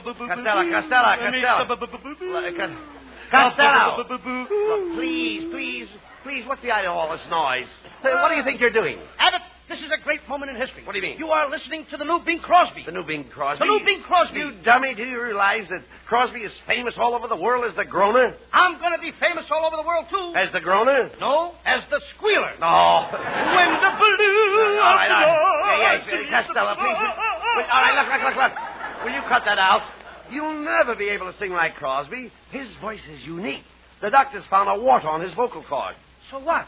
What do I care about a wart on his vocal cord? Look in my mouth, Abbott. Hey, what's that blue jay plaster doing in your throat? I got a bunion on my windpipe. Now, cut out that silly talk. You can't go around imitating Big Crosby. People will say you're a mimic. A mimic? Yeah. No, they won't. I got as much blood as anybody. No, never mind that, Costello. You still haven't told me why you came in here singing like Bing Crosby. Because I want to do a high class, not high close. That's wrong English. Well, it's got to be. I want to do a high class. It's a bum reading. So what about it? All right. I want to do a. Can I help it? All right. Say what you want to say. Because I want to do a high class program like his. Yeah. No jokes, no comedy. Nothing but music and beautiful songs. Don't be silly, Costello. We can't get along without laughs. We've been doing all right up till now. No. Costello, don't talk like an idiot. You can't compete with Bing Crosby. Look at his background. Look at his background? Yes, look at it. Get a load of mine. I've got the biggest background in Hollywood. On my background, I've got 35 orange peas and a large smudge pot overlooking my barbecue pit. Costello, look, I'm talking about Crosby's musical training.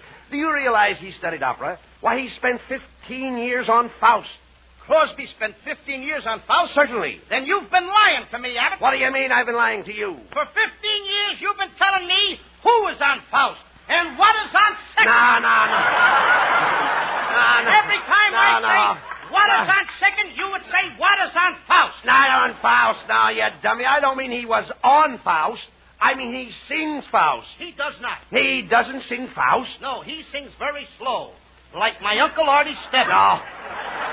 Yeah, all right, now cut that out. Look, Costello, Faust is an opera. Got an aspirin? I'm asking you, please. Faust is an opera.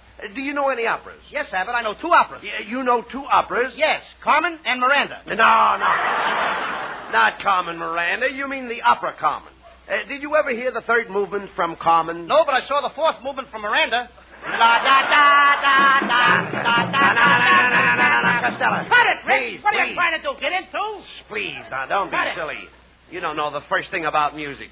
You don't even know how many kinds of notes there are. Oh, I don't? No. Yes, I do. All right. Name the different notes. Well, there's walnuts, peanuts, coconuts, and cashew nuts. Will you cut that out? I'm talking about musical notes. For instance, How many notes do you find in a bar? How many notes do I find in a bar? That's right. My mother never lets me go into those places. Look, Costello, a bar is a measure of music, and every bar gives you a full measure. Say what? Every bar gives you a full measure. Not in Hollywood, they don't. This is the home of short beer. Oh, no. Never mind that, Costello. In order to be a singer, you must be able to read notes. Freddie Rich, please, hand me a sheet of music. Thank you very much. Yeah, thanks. Now, Costello, tell me, what do you see on that piece of paper there? I see a bunch of flies sitting on a fence. No. And some of them have tails. No. Look like the tails are broken off. No. Those aren't flies. Those are notes. Freddie Rich wrote this music. Did he write it in bars? Certainly. Freddie wrote this song in 32 bars. In 32 bars? That's right. No wonder his music is so staggering. No. Now, Costello, please. He should know better than to write music in bars. What do you mean? Why don't he do his cutting up at home like other musicians? Now, just a minute, Costello. Freddie Rich is a great songwriter. I was with Freddie last night when he wrote a song in 4 flats. In 4 flats? Certainly. You guys sure get around, don't you?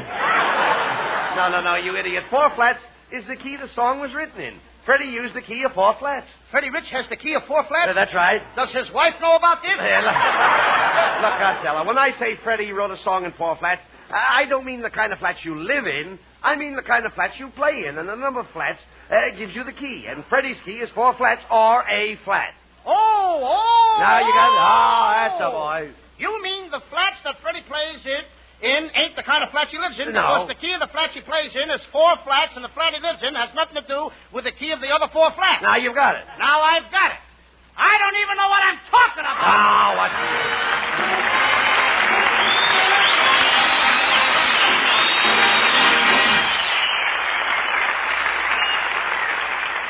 Later on in the program, we'll have our usual salute to the Yank of the Week. But tonight and right now, here's an extra salute to another courageous Yank. His name is Gilbert Bundy, a brilliant artist who has been serving as war correspondent in the Pacific. Take a look at the back cover of Life magazine coming out tomorrow, and you'll see his photograph and many of the on-the-spot sketches he did with the Navy and Marines. You'll also see some interesting things he has to say about Camel cigarettes. Quote, "There are moments when having a cigarette seems like the most important thing in the world. And Camel is the cigarette that rates. Maybe it's the flavor. Maybe it's because it's easy on my throat. But whatever it is, Camel's got it. And you can quote me." Unquote. Well, folks, your T-Zone, T for throat and T for taste, will tell you that, too. C-A-M-E-L-S. Camels. Try them on your T-Zone today.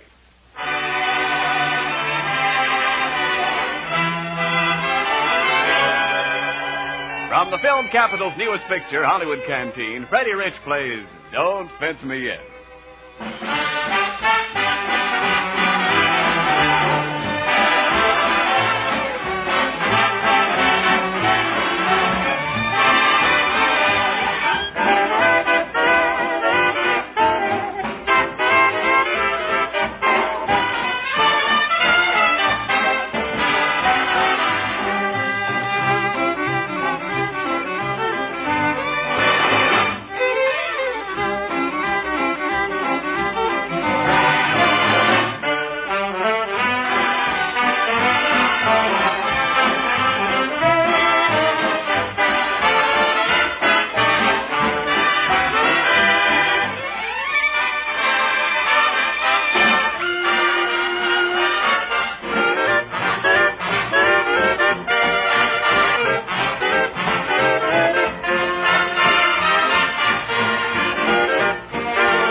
watch time. Tick-tock, tick-tock, tick-tock. All right. Oh, Costello, will you cut that off? I'm not going to let you sing on our program. Oh, Abbott, you've got to. I'm sorry. You have to.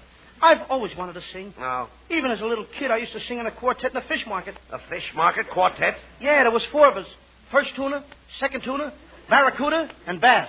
Are you trying to tell me the fish market paid you to sing? No, we just sang for the halibut.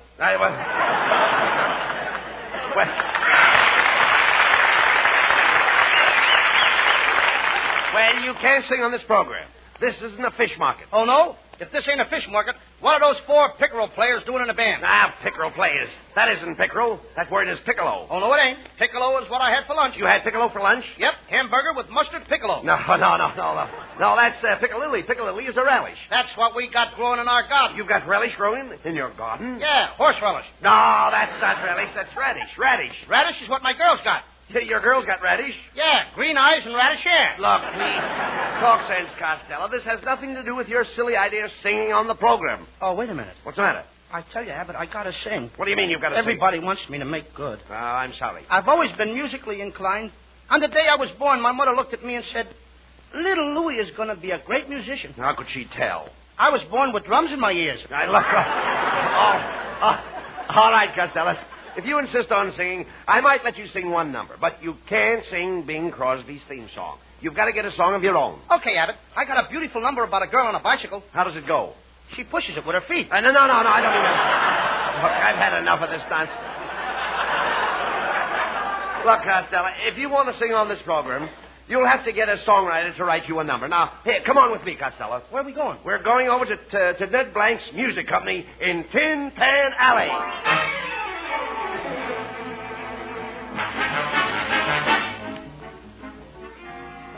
Well, here we are, Costello. This is the Ned Blank Music Company. Let's go in.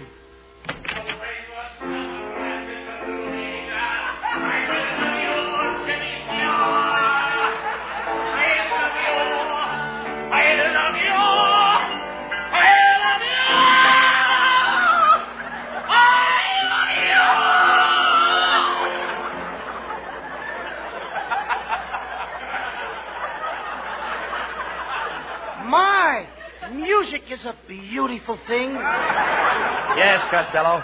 This is Tin Pan Alley, where all beautiful songs like that are written. Gee, Abbott, I wish I'd have brought along a needle and a thread. A needle and thread? What for? To give to that poor girl that's always dancing with a hole in her stocking. Oh, be quiet. Look, we've got to find the head songwriter. Pardon me, sir. Are you the manager? No, I'm the janitor. Just call me. Ireland must be heaven because my mother came from Der Buchowski. Speak to the secretary over there. Okay. Pardon me, Miss... Just call me. I, of course, replied. Smoke gets in your eyes. Honeysuckle Rose. And who are you, young man? Well, you can just call me Praise the Lord and pass the ammunition. Lula's back in town. Come down to get you in a taxi, honey, Costello.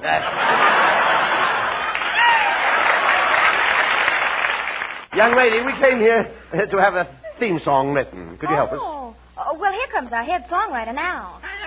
Children, at writing songs I'm handy. Woo, woo, woo. Kitzel, don't tell me you're a songwriter. It could be. You know I'm the greatest musician in Tin Pan Alley, and I can play any instrument. You play any instrument? Yeah. Have you a fife? Yes, and a couple of keys. No. A fife is a long, skinny thing. Yeah, that's my Sarah. No. Hey, Abbott, why should we listen to this guy? I can play any instrument, too, you know. My favorite instrument is the flit. The flit? Mm-hmm. You mean flute. Flit is a spray. That's me. When I play, I spray. When he plays, he sprays. Yeah? I don't like it. Look, Kitzel. Costello's looking for an original song to sing on the program. An original? Oh, you a fortunate fellow. I just wrote a song about a lady prize fighter. You wrote a song about a lady prize fighter? Yes, sure. Ponciene. Yeah, but this guy's a phony. No. Yes, you are. Before I give you a nickel, I'm going to sing my own song. It's the most beautiful ballad that was ever written. Oh, Fish Pie, don't tell me that you wrote a ballad. Did I write a ballad? What a song I wrote. It's a song of mystery. What do you call your song? I call it Ah, Sweet Mystery of. Ah, Sweet Mystery of? Of what? That's the mystery. Oh, what kind of...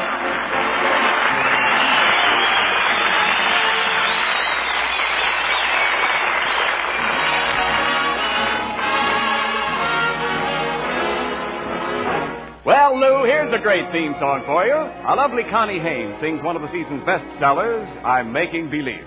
I'm making believe that you're in my arms, though I know you're so far away. Making believe I'm talking to you. Wish you could hear what I say. And here in the gloom of my lonely room, we're dancing like we used to do. Making believe is just another way of dreaming. So till my dreams come true, I'll whisper good night, turn out the lights and kiss my pillow, making believe it's you.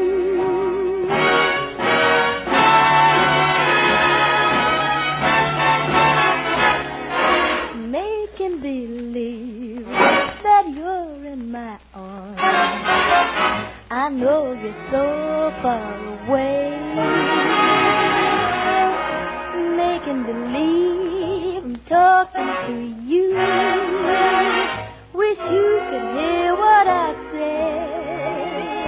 And here in the gloom of my lonely room, we're dancing like we used to do. Making believe is just another way of dreaming. So till my dreams come true, I'll whisper good night, turn out the light and kiss my pillow, making believe it's you. Nobody else but you.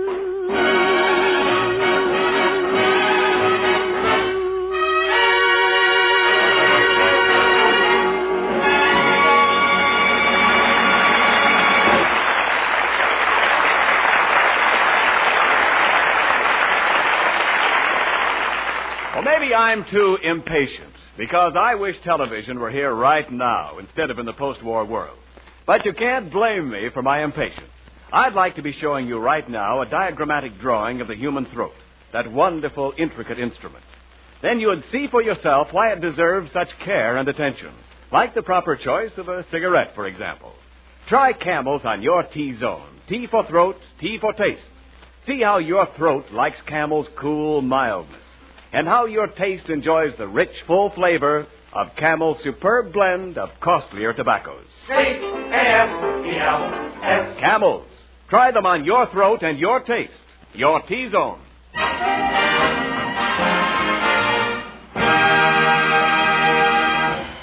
All right, Abbott. Get everybody off the stage. Clear the joint out. Wait a minute. Just a minute, Costello. Please don't interrupt me, Abbott. What do you mean? Tonight, ladies and gentlemen, I wish to present my first musical program, starring Lou Costello, better known as the Squealer. I will sing... No, that's not all anything but that, I can't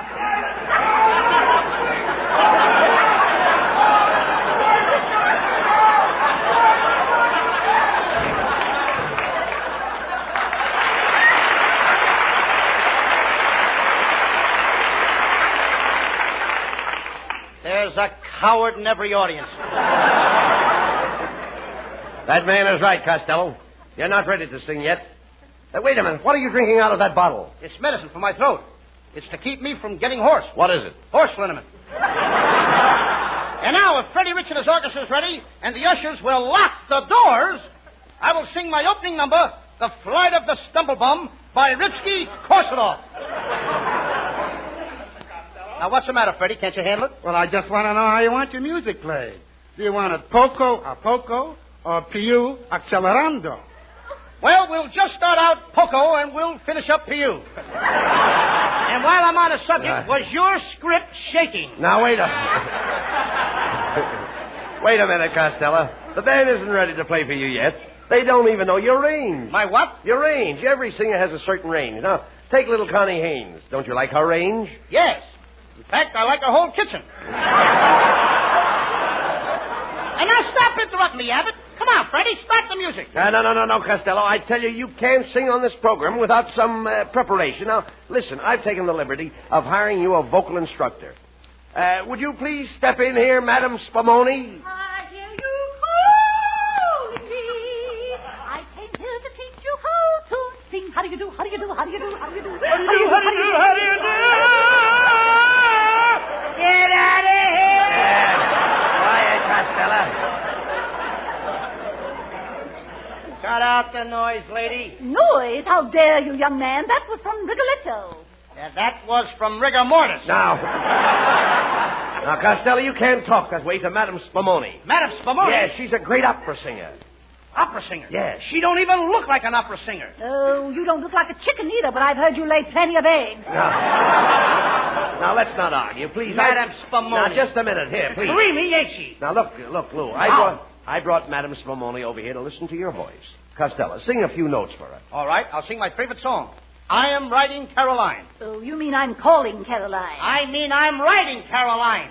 The company took my phone out. Costello, I don't think you'd better try to sing a song yet. That's right, Mr. Costello. First, I want to find out something.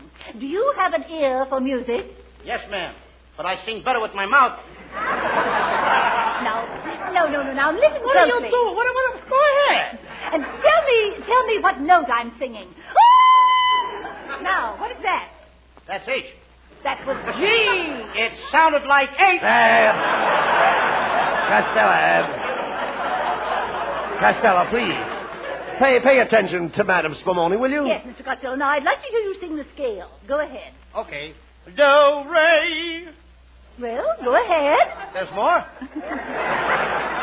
Of course there's more. The next note is B. Now, hit me. I beg your pardon? I said hit me. Abbott, this kid is asking for it. No, Costello. Costello, put your foot down. She didn't say to hit her. She said hit me. Now you're talking. Wait till I get my coat off and I'll smack the both of you.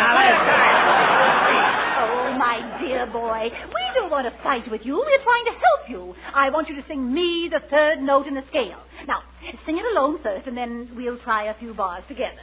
We'll try a few bars together. Certainly. You don't even appeal to me. Please. Certainly, I'll join you in the last 4 bars. If you do, you'll buy your own drink. Costello, Madam Spumoni merely wants to hear you sing a few notes. Oh, well, that's different. Get a load of this. No, stop. I say stop. Costello, your voice sounds very strange. Yes, I know it. I strained it singing through a screen door. No, try it again, Mr. Costello. Now, this time, I want you to give me a nice, round, pear-shaped tone. A what? A pear-shaped tone. Every note must come out of your mouth shaped like a pear. Which end first? Costello, please. Madam Spumoni simply means that you've got to breathe properly to sing. That is correct. Get it to right. control the tone, you must sing from your diaphragm. Do you know where your diaphragm is? No, I haven't worn one of those since I was a baby. No, Costello. She's talking about the thing you breathe with. What have you got between your stomach and your chest? My belt. No. Gentlemen, if I may call you gentlemen, you're wasting my time. Now, Mr. Costello, I'm going to ask you to sing these 2 words after me. Ready now? Fresh fish. Fresh fish. Fresh fish. Fresh fish. Kind of high. Fresh fish. That's enough. That's fine. That's wonderful. Oh, wait a minute. What's the idea of getting me to holler fresh fish? Well, when I get through with you, if you can't make money one way, you can make it another. How do you do? How do you do? How do you do? How do you do?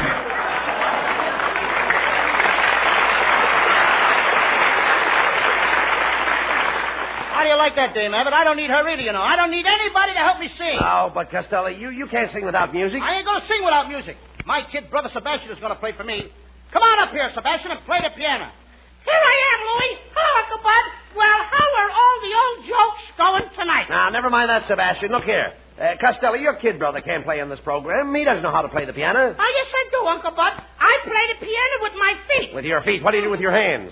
I hold them over my ears. I can't stand it. Oh, that's me. Sebastian, sit down on the piano stool. Sit down on the piano stool and play something for Uncle Bud. Okay, Louie.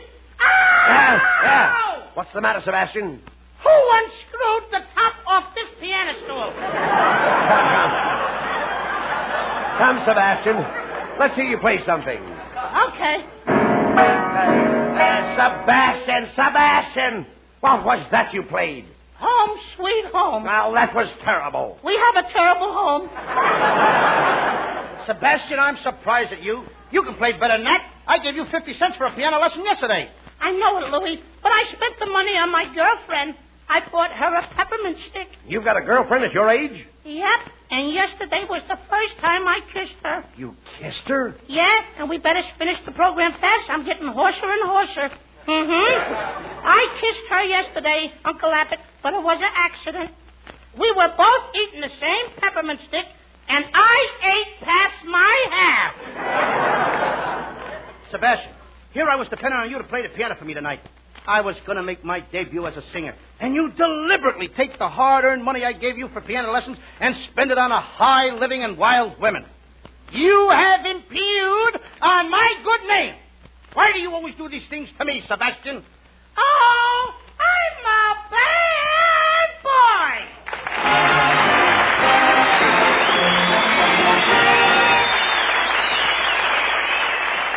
Abbott and Costello will be back in just a moment. Thanks to the Yanks of the Week. Tonight we salute Technical Sergeant Henry Shaw of Scobie, Montana.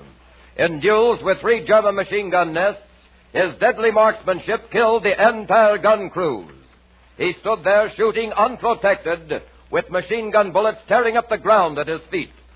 The Medal of Honor was presented to him by Lieutenant General Alexander Patch.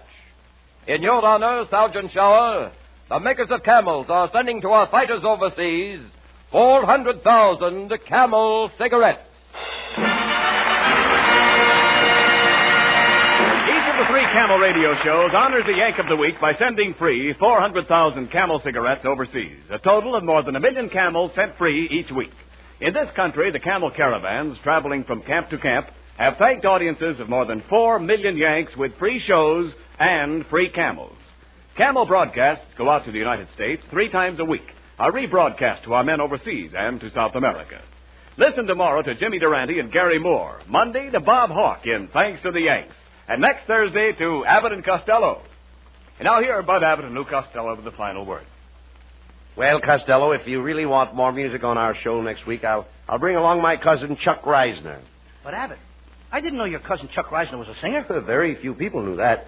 But cousin Chuck is a basso profundo. I wish you hadn't said that, Abbott. So what's wrong with me saying that Chuck is a basso profundo? Because some of those children turn out to be the best people. Oh, please don't talk about my cousin Chuck Reisner like that. Good night, folks. Good night, folks. Good night, everybody. Good night, everybody. Good night.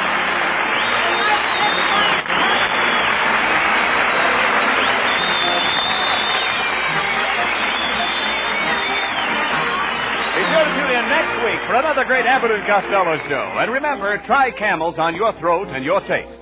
See for yourself how Camel's mildness, coolness, and flavor click with you.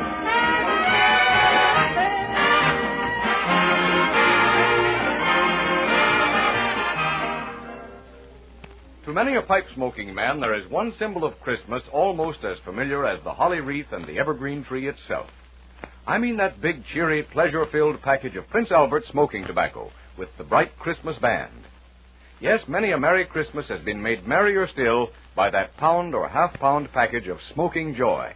Rich, full, yet mild flavor, aged in the wood aroma, the famous crimp cut for firm packing, easy drawing, and even burning. And then, too, Prince Albert is so tongue-gentle thanks to its no-bite treatment. Look at that Christmas list of yours again. There's many a man's name on it beside which you'll want to write Prince Albert.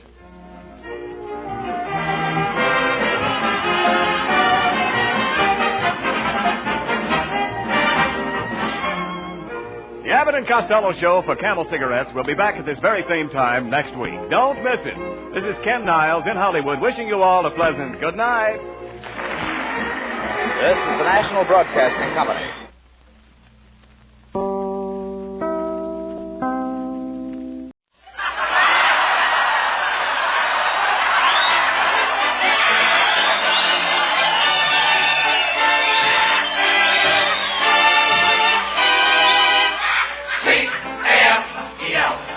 The Abbott and Costello program, brought to you by Camel, the cigarette that's first in the service according to actual sales records. See if your throat and your taste don't make Camel a first with you, too. Find out for yourself. Listen to the great rhythms of Freddie Rich and his orchestra, the swingy singing of Connie Haynes. And that great statesman from the Dumbarton Oaks Conference who said,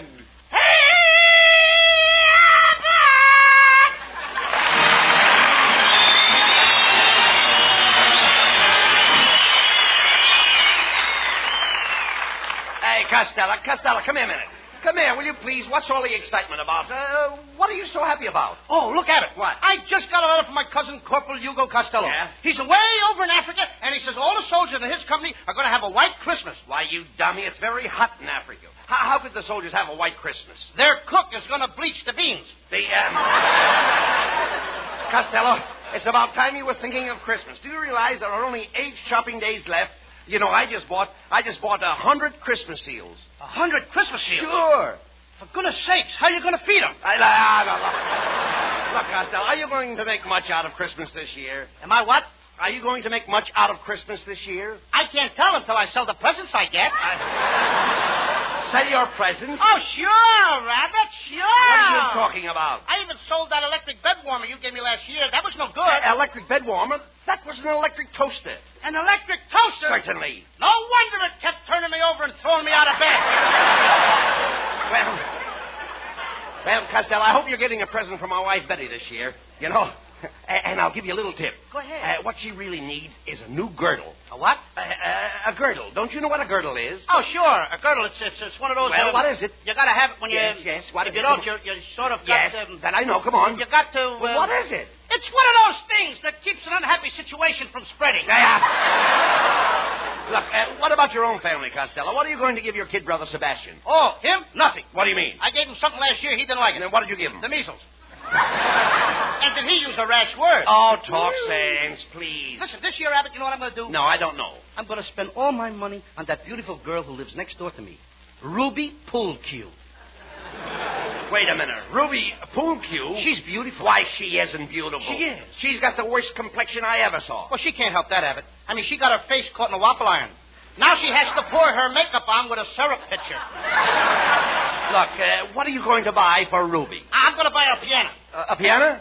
What kind of a piano? Maple, walnut, or cherry? Well, I'm going to get her one of those kind... What kind? What did you say? I said maple, walnut, or cherry. Maple, what? Do you realize what you just said? Well, what's wrong? Shame on Abbott!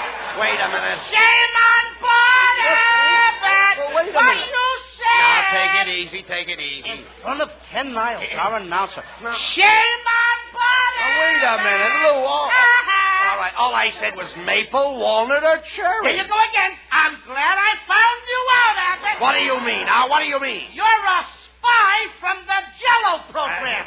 Please. A maple, a walnut, or cherry. Now, look, wait a minute. Look.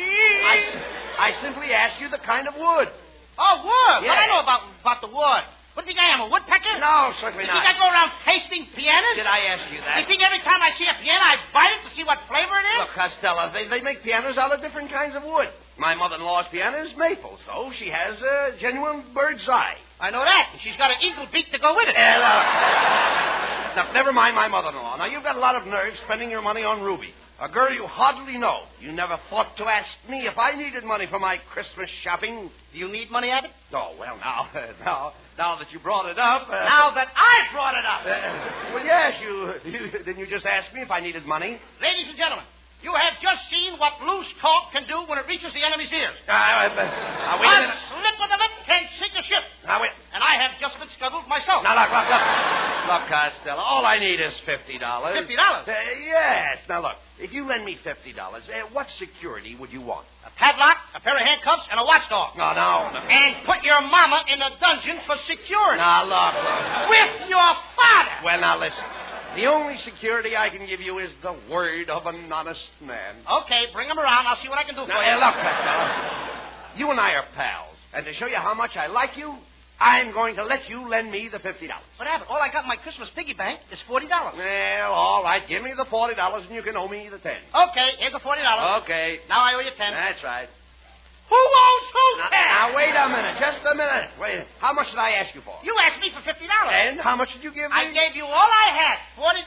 So you owe me $10. Well, that's right. Well, why Who's argue? kicking? I All mean, right, after all. let it go at that. All right. You owe me $40. Costello, I don't like the way you're hedging on me. And I don't like the way you're clipping my head. Ah, come on, please. Take it easy.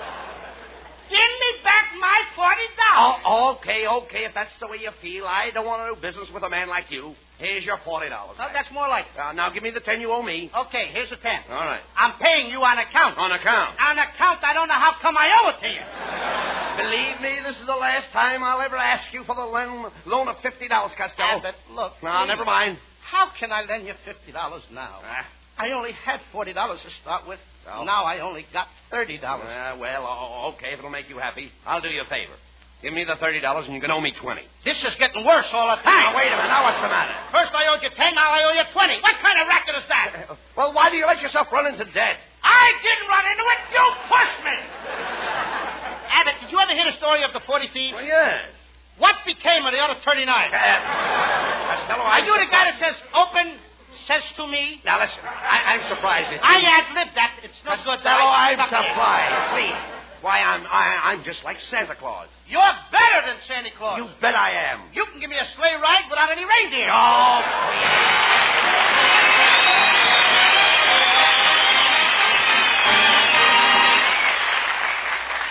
You know, it's never very easy to get serious after an hilarious to-do with Bud and Lou.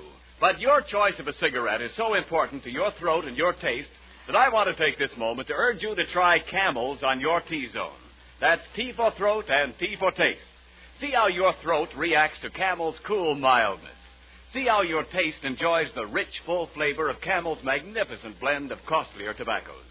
You may find that your throat and your taste, your T-zone, proclaim Camel your own personal cigarette. C-A-M-E-L-S. Camels, the cigarette of costlier tobaccos.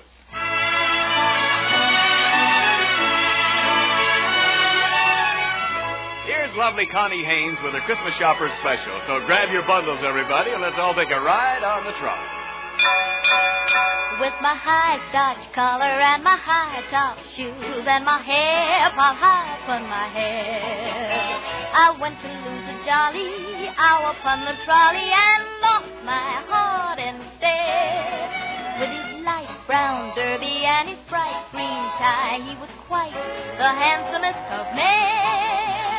I started to yen, so I counted to 10, then I counted to 10 again.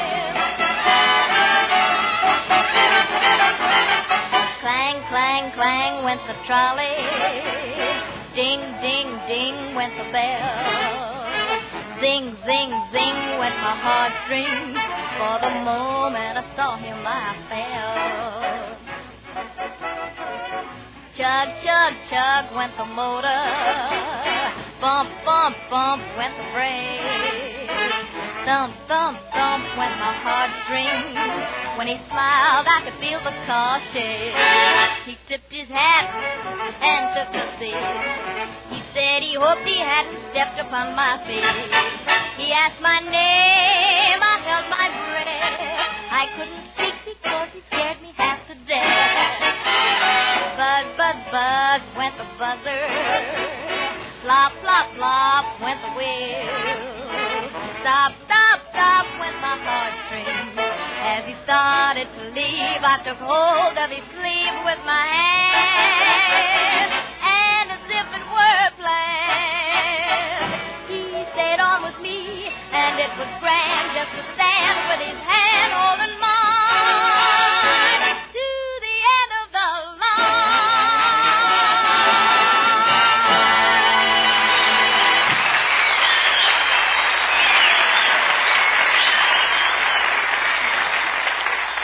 All right, Costello, come on. Let's go downtown and do our Christmas shopping. Here comes the streetcar.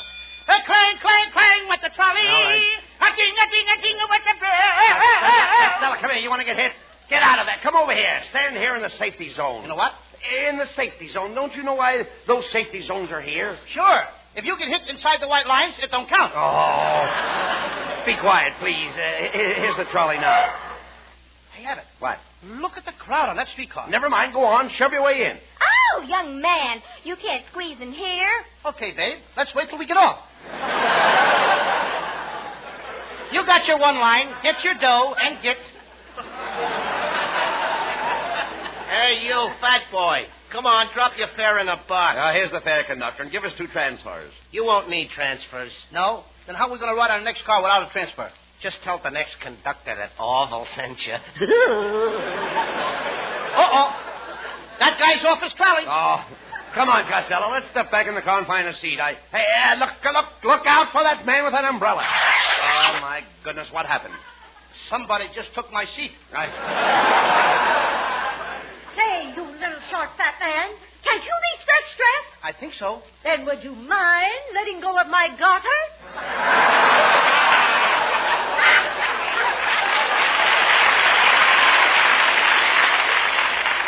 They shouldn't let these tall people on streetcars. You shouldn't bring me on these crowded streetcars, Abbott. My Uncle Artie Stebbins got his eye hurt in this crowded streetcar. Got his eye hurt? Yep. He had his eye on a seat, and the fat lady came along and sat on it. All right, look, stop this nonsense. Here, the car's stopping. Here, let's get off. We're far enough downtown anyway. Okay, come on, get off. Okay, don't push. I'm not pushing. Get off. Hey, Abbott, look. What? There's a pet shop. I think I'll go in and get my mother a squirrel for Christmas. She needs a squirrel to help her do housework. Oh, how could a squirrel help her with the housework? Well, she can tie his tail up and let him run between the Venetian blinds. Don't be silly. Let's go in here to Bingle's department store. Hey, Abbott. What? Look who's standing there with a carnation in his buttonhole. Hey, it's your kid brother, Sebastian. Come here, Sebastian. What are you doing in Bingle's department store? I'm a handyman, Uncle Bud, and today I'm working as a floor walker. How can you be a floor walker? You're too little. Well, they need a little guy like me. You see, when the people block up the aisles, I bite them on the leg and keep moving. Costello, your kid brother has no business in this store. He should be in school. I ain't going to go to school no more, Uncle Bud. School is nothing but a racket. School is a racket? Yep. The kids do all the work, and the teachers get paid for it. Anyway, I had a fight with my teacher. A fight? Yeah, this morning I held up my hand, and the teacher said, Sebastian, do you want to leave the room? And? What did you say? I said, you don't think I'm standing here hitchhiking, do you? No, no. Sebastian. She let me go!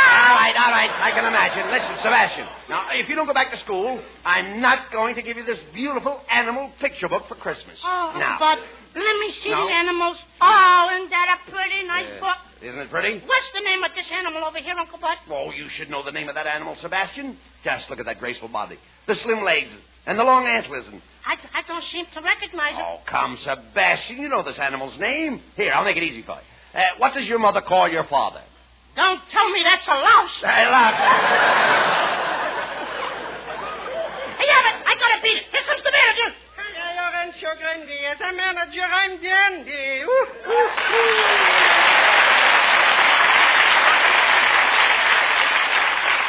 Quetzal, don't tell me you're the manager of Bingle's department store. That I am, my little man. I'm in full charge of the dry goods department. How about sundries? Sundays is my day off. Well, gentlemen, what can I do for you? Here I got some delicious pajamas for only $30. $30 for pajamas? Yeah. Look, Kitzel, here's $15. Just give me the top half. Huh? I'll send it to my Uncle Mike Burrell in Patterson. Oh, Costello, you can't send just the tops of the pajamas. Oh, sure I can. I'll put a card in it that says, Merry Christmas from the waist up. Look, Costello, you've only got $40. And remember, you wanted to buy an easy chair for your father. Woohoo, and I've got just the easy chair you're looking at. That's a genuine mohair. The seat is covered with mohair, the back is covered with mohair, and it's got a footstool also covered with mohair. Everything is covered with mohair. Yeah. I'll bet Mo hasn't got a hair left in his head. Mo hasn't got a... That's a slick one. So is Mo's head. Look, Costello, how about that piano you wanted to buy for your girlfriend, Ruby? Oh, now you're talking my language. You know, I'm the head fish in the piano department. The head fish? Yeah, I'm a piano tuner. All right. Don't worry. You know, today I got a special on a slightly used player piano with 3 dozen piano rolls. Oh, I bought a bunch of those music rolls last week, and I papered my bedroom walls with them. And boy, were they noisy. Noisy? Yeah, every time I sneezed, the walls played, "Milkman, keep those bottles quiet."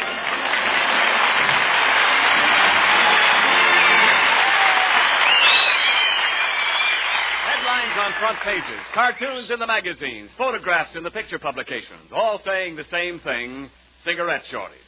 Well, no need to tell you how many cigarettes are going overseas and how much more the people on the home front are smoking these days. And so it's inescapable that sometimes your dealer has to say, no Camels today.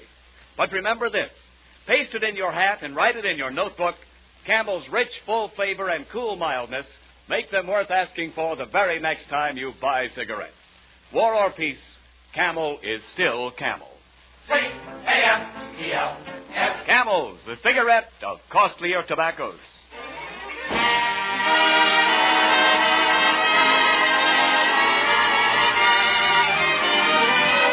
While Abbott and Costello are shopping for an old-fashioned Christmas, Freddie Rich plays an old-fashioned song, Whispering.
Costello, please, do you realize we've been walking around the store for over 3 hours and you haven't bought a thing? I can't help it.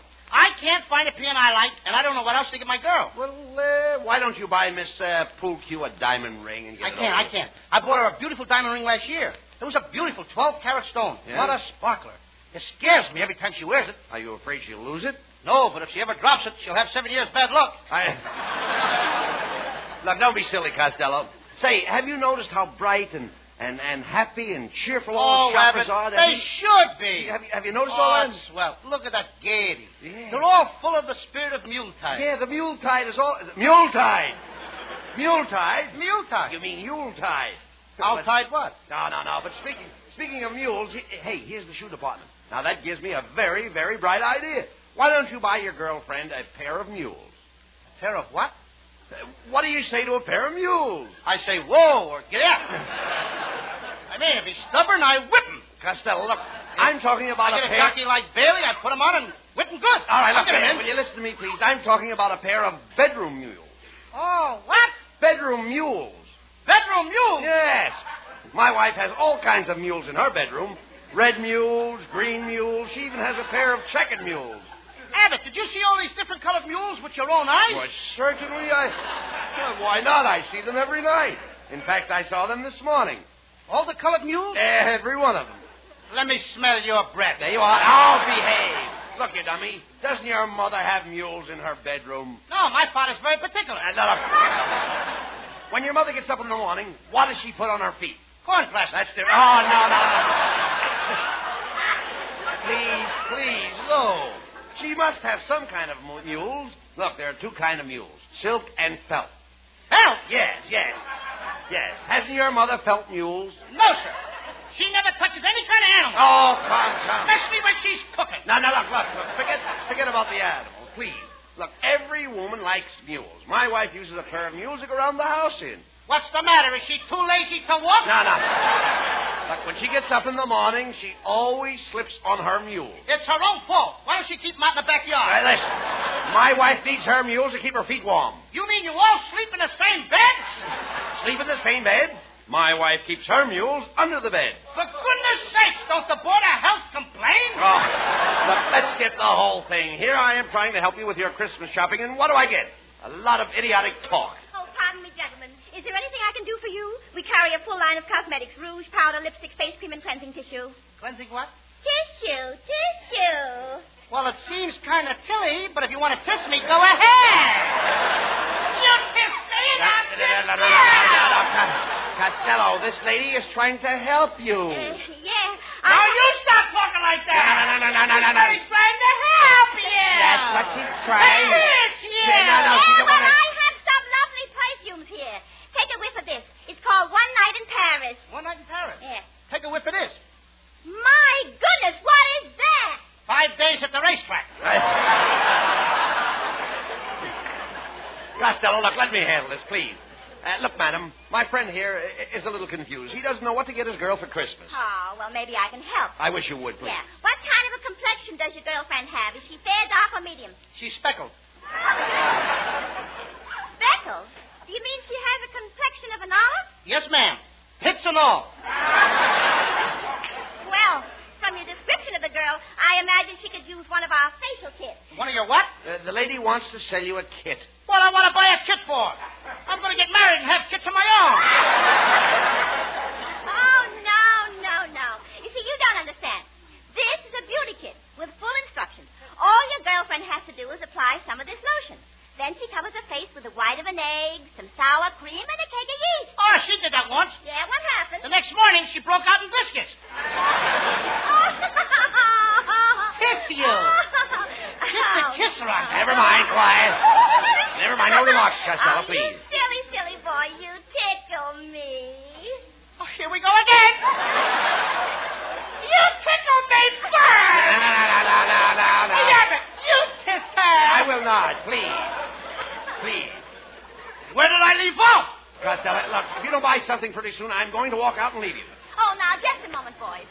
Now, how about something... I found that. Go ahead. Yeah. What were you saying? I don't want you to get away now. How about something for the young lady's hair? Does she have a snoot? Certainly she's got a snoot. Yeah? Well, is it a long snoot that hangs down her back? No. It's a short snoot that turns up at the end. She's a very snooty dame. Costello, the lady is talking about your girlfriend's hairdo. Yeah. What's your girlfriend's hairdo? What's her hairdo? Yeah, that's what I said. It comes out when she combs it. No, Costello, we're trying to find out what does she do with her hair? Does she pile it on top of her head, or does she drop it down her neck? She just hangs it in the closet. No. You dummy, some women wear buns in their hair, and some have rats. Rats? Yes. My mother had a rat in her hair for years. That's no way to talk about your father. Look, Costello, does Miss Poolcue wear her hair off her face? No, it takes too long to wear it off. She has to pull it out with a tweet. Costello, that's no way to talk about your girlfriend. That's slander. Slander? Yes. Don't you know what slander is? Sure, slander. Yes. Tall and skinny. And that has nothing to do with my girl. She's short and fat like me. Only I'm prettier than she is. Say, you say your girl is short and fat. Yes, I've got just the Christmas present for her. Our special weight-reducing machine called the Melt Your Belt Away Fat Cabinet. There it is, standing right there. Costello, that sounds good. How much does your girl weigh? 240 pounds with her girdle on. Well, how much does she weigh with it off? I don't know. She's never been able to get it off. Well, now, this machine will take your girl's fat off. If you don't believe it, get into the machine and try it for yourself. Now, that's fair enough. That's fair enough. I don't think I want to get in Go there. ahead, get in the machine. Abbott, I said I don't want to get in Find there. out if it works. I won't get in Go there. on, get in there. I'll take it. There you are. Now, that's a good boy. Now we'll turn on the machine, and you'll see how it melts the fat away in no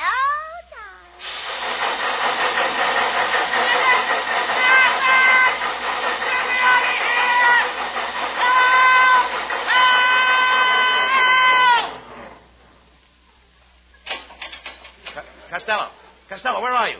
Speak to me. Costello, where are you? I'm right here, Abbott. But all I see is a little puddle of water. Well, don't step in it. It's me.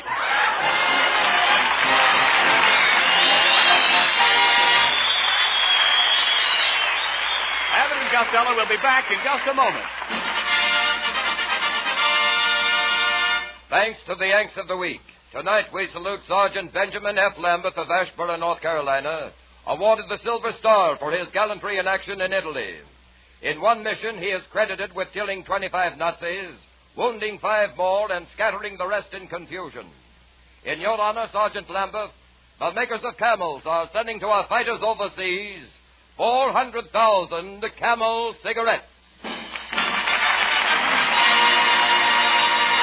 Each of the 3 Camel radio shows honors the Yank of the Week by sending free 400,000 Camel cigarettes overseas, a total of more than 1 million Camels sent free each week. In this country, the Camel caravans traveling from camp to camp have thanked audiences of more than 4 million Yanks with free shows and free Camels. Camel broadcasts go out to the United States 3 times a week, are rebroadcast to our men overseas and to South America.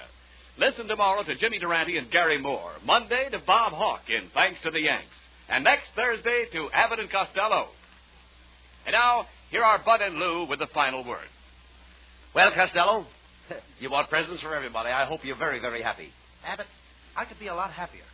Oh, if I was only a nurse. A nurse? That's right. What would you do if you were a nurse?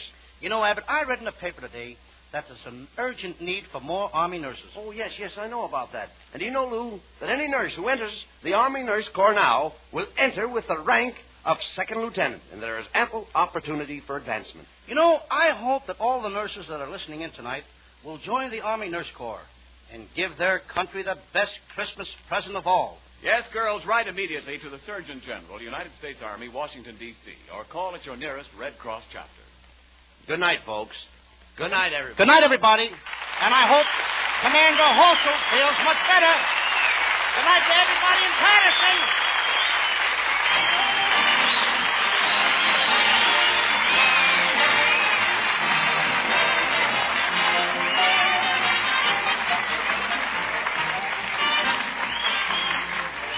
Be sure to tune in next week for another great Abbott and Costello show. And remember, try Camels on your throat and your taste. See for yourself how Camel's mildness, coolness, and flavor click with you.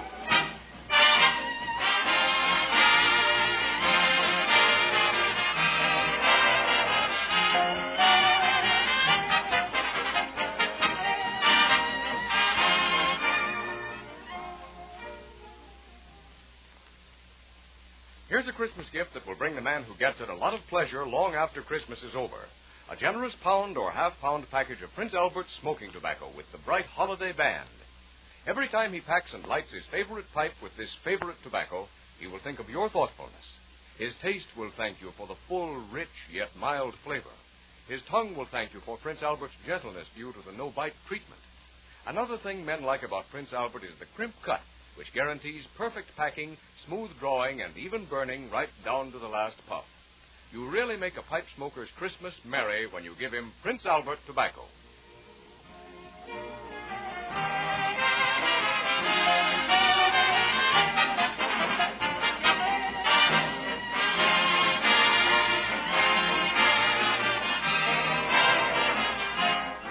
The Abbott and Costello show for Camel cigarettes will be back at this very same time next week. Don't miss it. This is Ken Niles in Hollywood wishing you all a pleasant good night.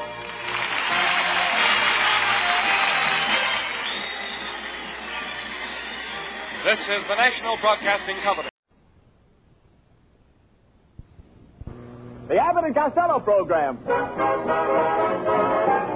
Listen to the great rhythms of Freddie Rich and his orchestra, the swingy singing of Connie Haynes. And that chubby little chap who only this morning put his cupid bow lips against Santa Claus's ear and whispered,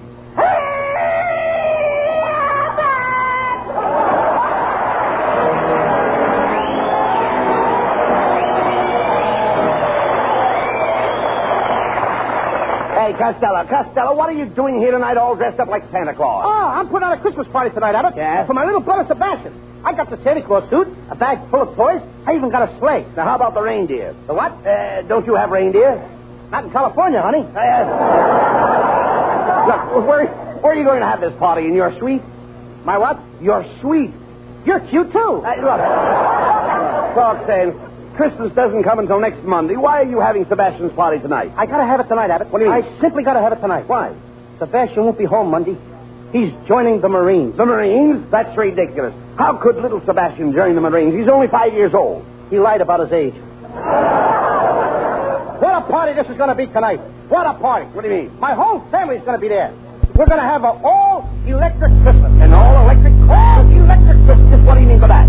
Well, now let me see. What page? Oh, yes. An all-electric... That all-electric Christmas. What about it? Well, Sebastian is getting an electric train. Yes. My mother's going to get an electric washing machine. And my father's getting an electric razor. And what about your Uncle Artie Stebbins? He's getting the electric chair. Look, Costello, how about the tree? Did you buy a Christmas tree? I bought the biggest Christmas tree you ever saw, Abbott. That's right. I just got it to put it up in the living room. That's fine. Got a tree. Mm-hmm. It's 6 feet higher than the ceiling. Oh, it's a shame you have to cut the top off. That's the way I felt. So I cut a hole in the ceiling. You cut a hole in the ceiling of our living room? Yep. This will be the first year we ever had a Christmas tree in our bathroom. Look, I don't know what... Look, all right, forget about it. Look, Costello, what kind of a tree did you get? Is it a fir tree? Yeah. It's one of those great big... What'd you say? I said it was a fir tree. Is it a fir tree? Yes. Who ever heard of a tree made out of fir? I'm only asking It's you. made out of wood, like any other tree. Of course. Is it a fir? Dope. Listen, I'm a dope. Of course it's made out of wood, you dummy. I'm not talking about fur, F-U-R. The fur I mean has an eye in it. The fur you mean has an eye in it? Yes. Just one eye? Certainly there's just one eye in fur. Oh, ain't that nice? A one-eyed fur. What kind of animals do you run around with? Animals. I'm trying to find out what kind of a Christmas tree you bought. Look, what kind of bark did it have? What kind of bark? Yes. Did you notice the tree's bark? No, I have my earmuffs on. I couldn't hear a thing. No. Bark.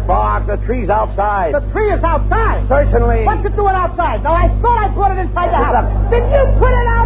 Costello, look. Let's not... Now, you bring that Christmas tree in the house. Here, Costello, please. The bark of a tree is the outer coat. Did the tree have a rough coat? No. But the girl that sold it to me had on a smooth sweater. Will you listen to me, please? The bark is the coat on the trunk of a fir tree. Now the tree has a trunk. Well, of course. That's probably where he keeps his coat and furs. Look, Costello, I'm going to... Silly. I know, there's nothing silly about it. If you listen, I'm going to try to explain this to you. Look, all Christmas trees belong to the Pine family. Oh, no, they don't. My Christmas tree belongs to me. Let the Pine family get their own. No. Never mind the Pine family. I'm talking about the pine tree. We get pitch from pine. We get what?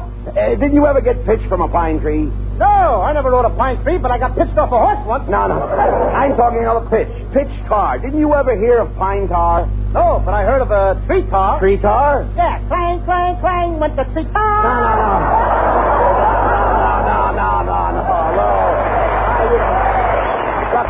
I'm trying to tell you the fir tree is a species of pine. Now, you can tell the different kinds of pine trees by the shape of the cones. By the shape of the cones? Yes. Now, what shape are the cones?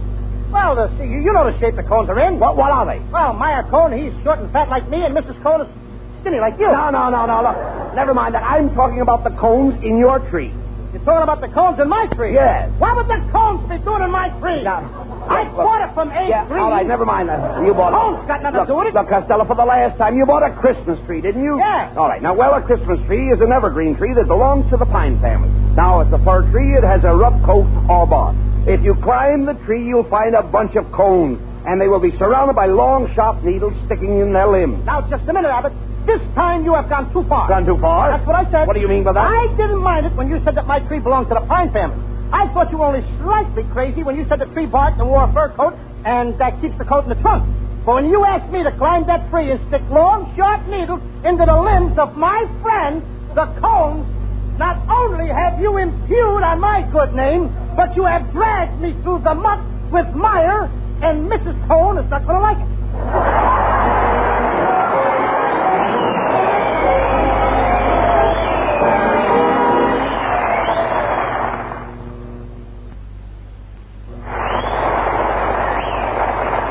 Costello, let's get the house all ready for your party. Did you put the tinsel on the Christmas tree? No, I couldn't find any tinsel this year, Abbott. So I trimmed the tree with spaghetti, and boy, does it look beautiful. Oh, what's beautiful about trimming a tree with spaghetti? Every time I plug it in, the meatballs right up. You talk sense, please. Costello, I hope you've taken care of the party. Oh, sure, I'm going to serve ham sandwiches with mustard roll. Mustard roll is for a cold. Well, just as cold ham. Hey, wait a minute, come in. Mr. Costello? Yeah. You ordered some wood for your fireplace. That's right. I'm here with a load.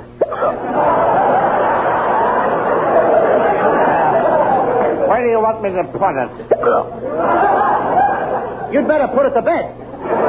Look, please, let's not waste any time. Just pile the wood there in the corner. Now, come on, Costello. We better start putting the gifts around the tree. By the way, what kind of a present did you buy for Connie Haynes? Oh, Abbott, I bought her the most beautiful corsage. That's where... no, not corsage. You mean... Corsage? No. You mean corsage. A-G-E is pronounced arge, as in corsage and garage. Where did you get the corsage? Oh, from the man who comes to collect the garbage. No.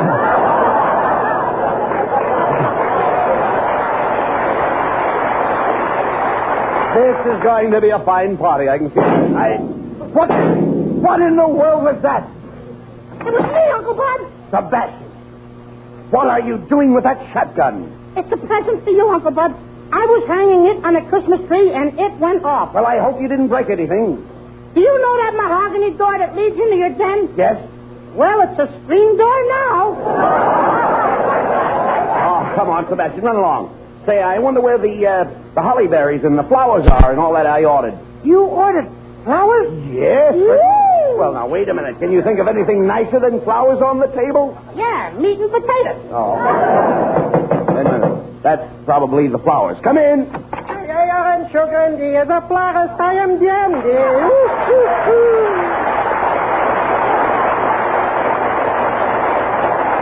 Kitzel, don't tell me you're a florist. That's right. As the big rose said to the little rose, hiya, Bob.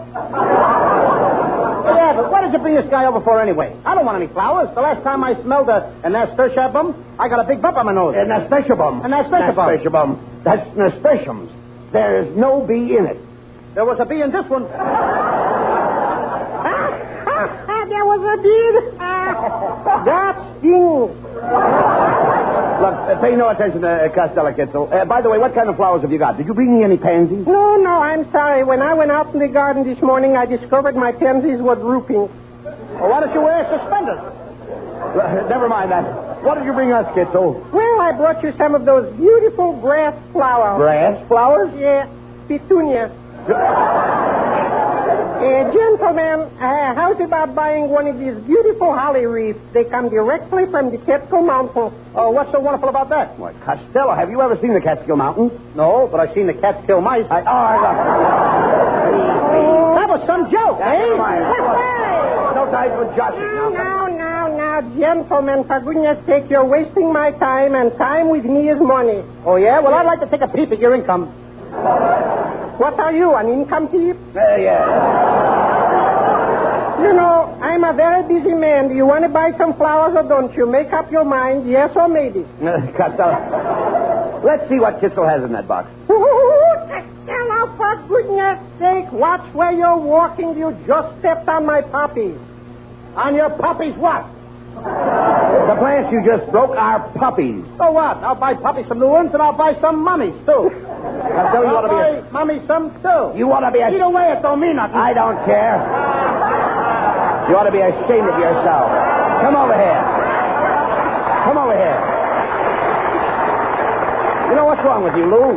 Here I get Kitzel, a great florist, to come here and decorate your house for the Christmas party, and you deliberately insult him. Yes, that's right. Costello, if I wasn't a bigger man than you, I would punch you right in the nose. Well, it so happens that I'm bigger than you. That's a better reason. Well, I bid you good night, gentlemen. And that's a fine way to talk to Kitzel. Don't you know that he's famous all over the world for his flowers? His flowers win prizes everywhere. They do? Oh, certainly. Why, next week he's going to exhibit at the Pasadena Flower Show. No. Yes. Kitzel is going to show his rhododendrons. To everybody? Yes. Well, what do you know?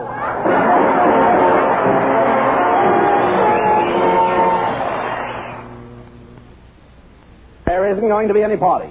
Now, if you'll go to sleep like a good little boy, your brother Louie will tell you a nice bedtime story. Will you tell me the one about the farmer's daughter? What? I never heard of such a story.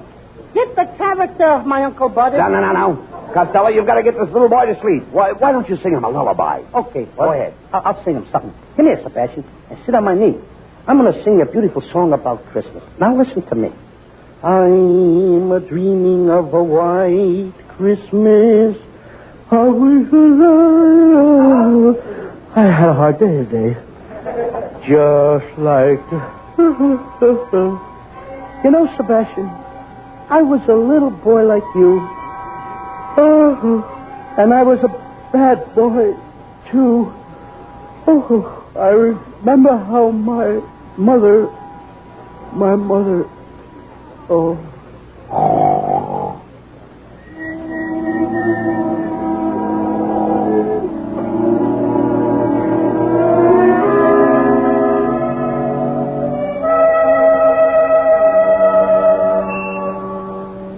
Look, Uncle Bud. Louie has gone to sleep. Yes, your brother Louie always gets sleepy after dinner. I wonder if we ought to pick him up and burp him. No. Shh. Don't disturb him. He's dreaming.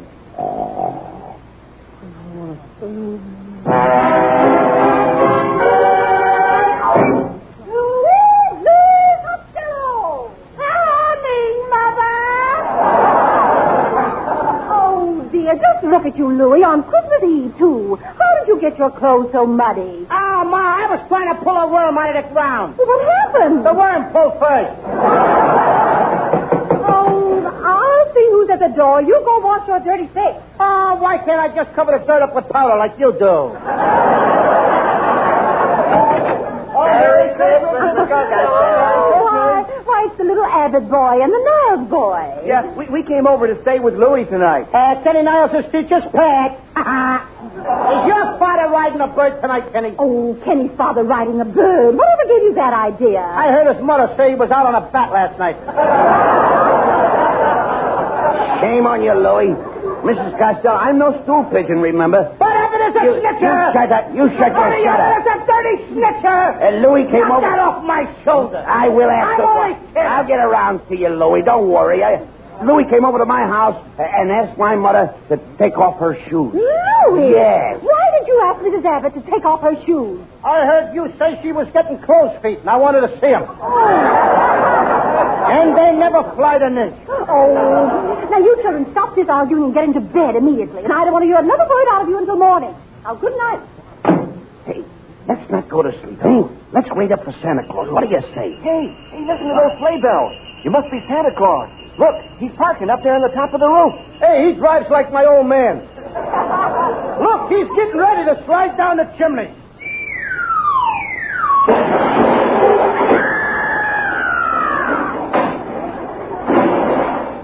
Who built that fire in there? I did. I wanted to see you make a nash of yourself.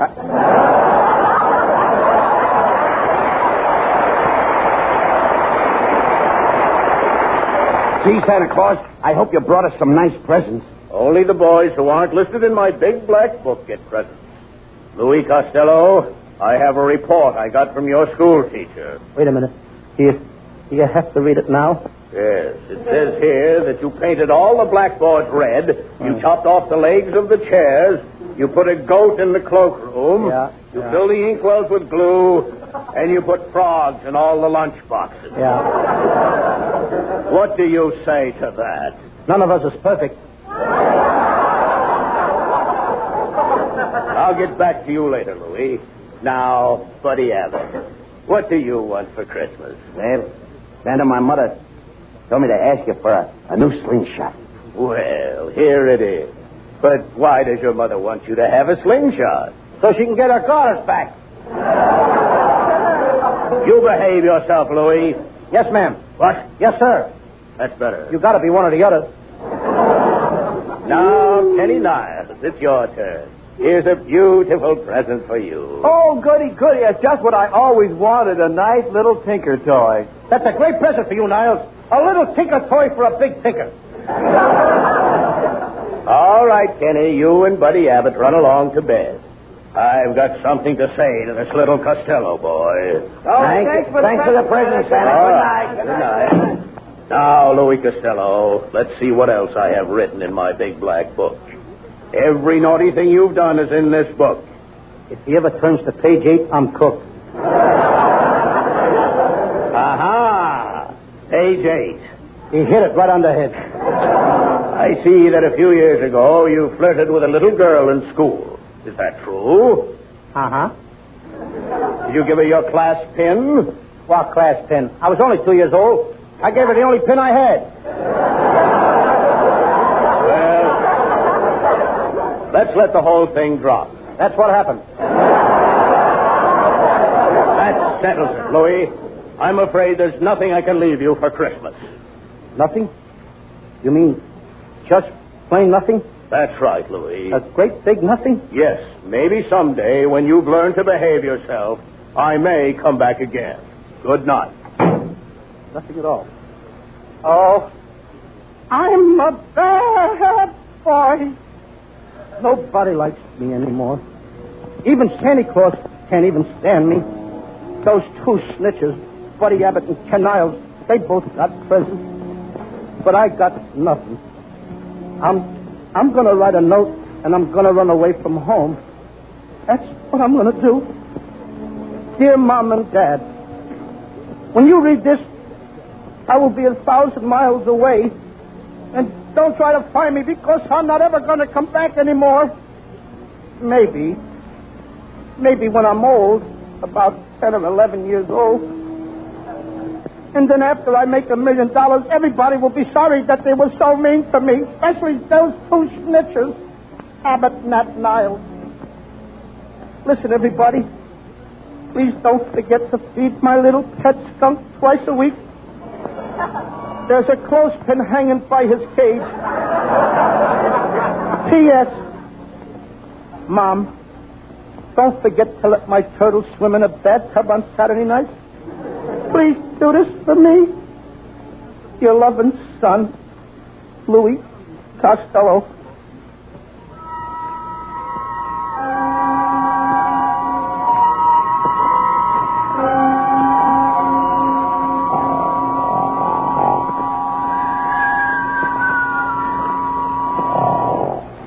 Hey, look, Sebastian.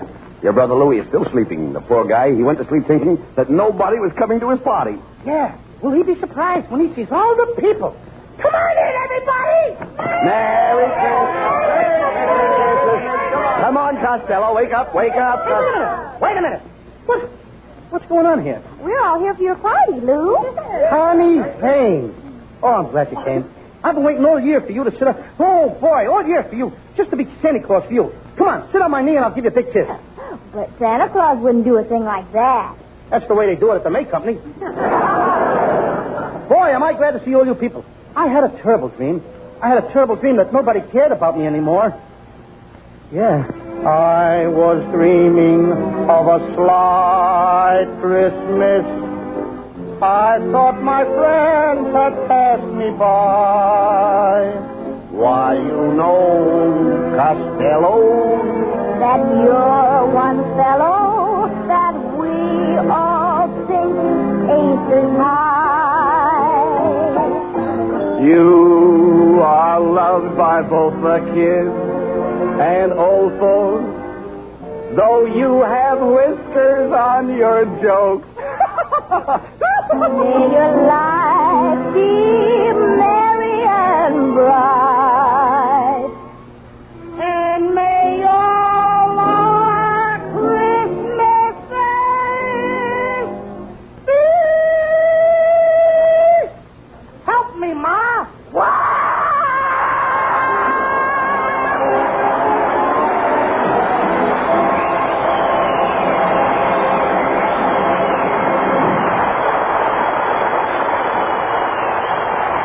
Now here are Bud Abbott and Lou Costello with the final word.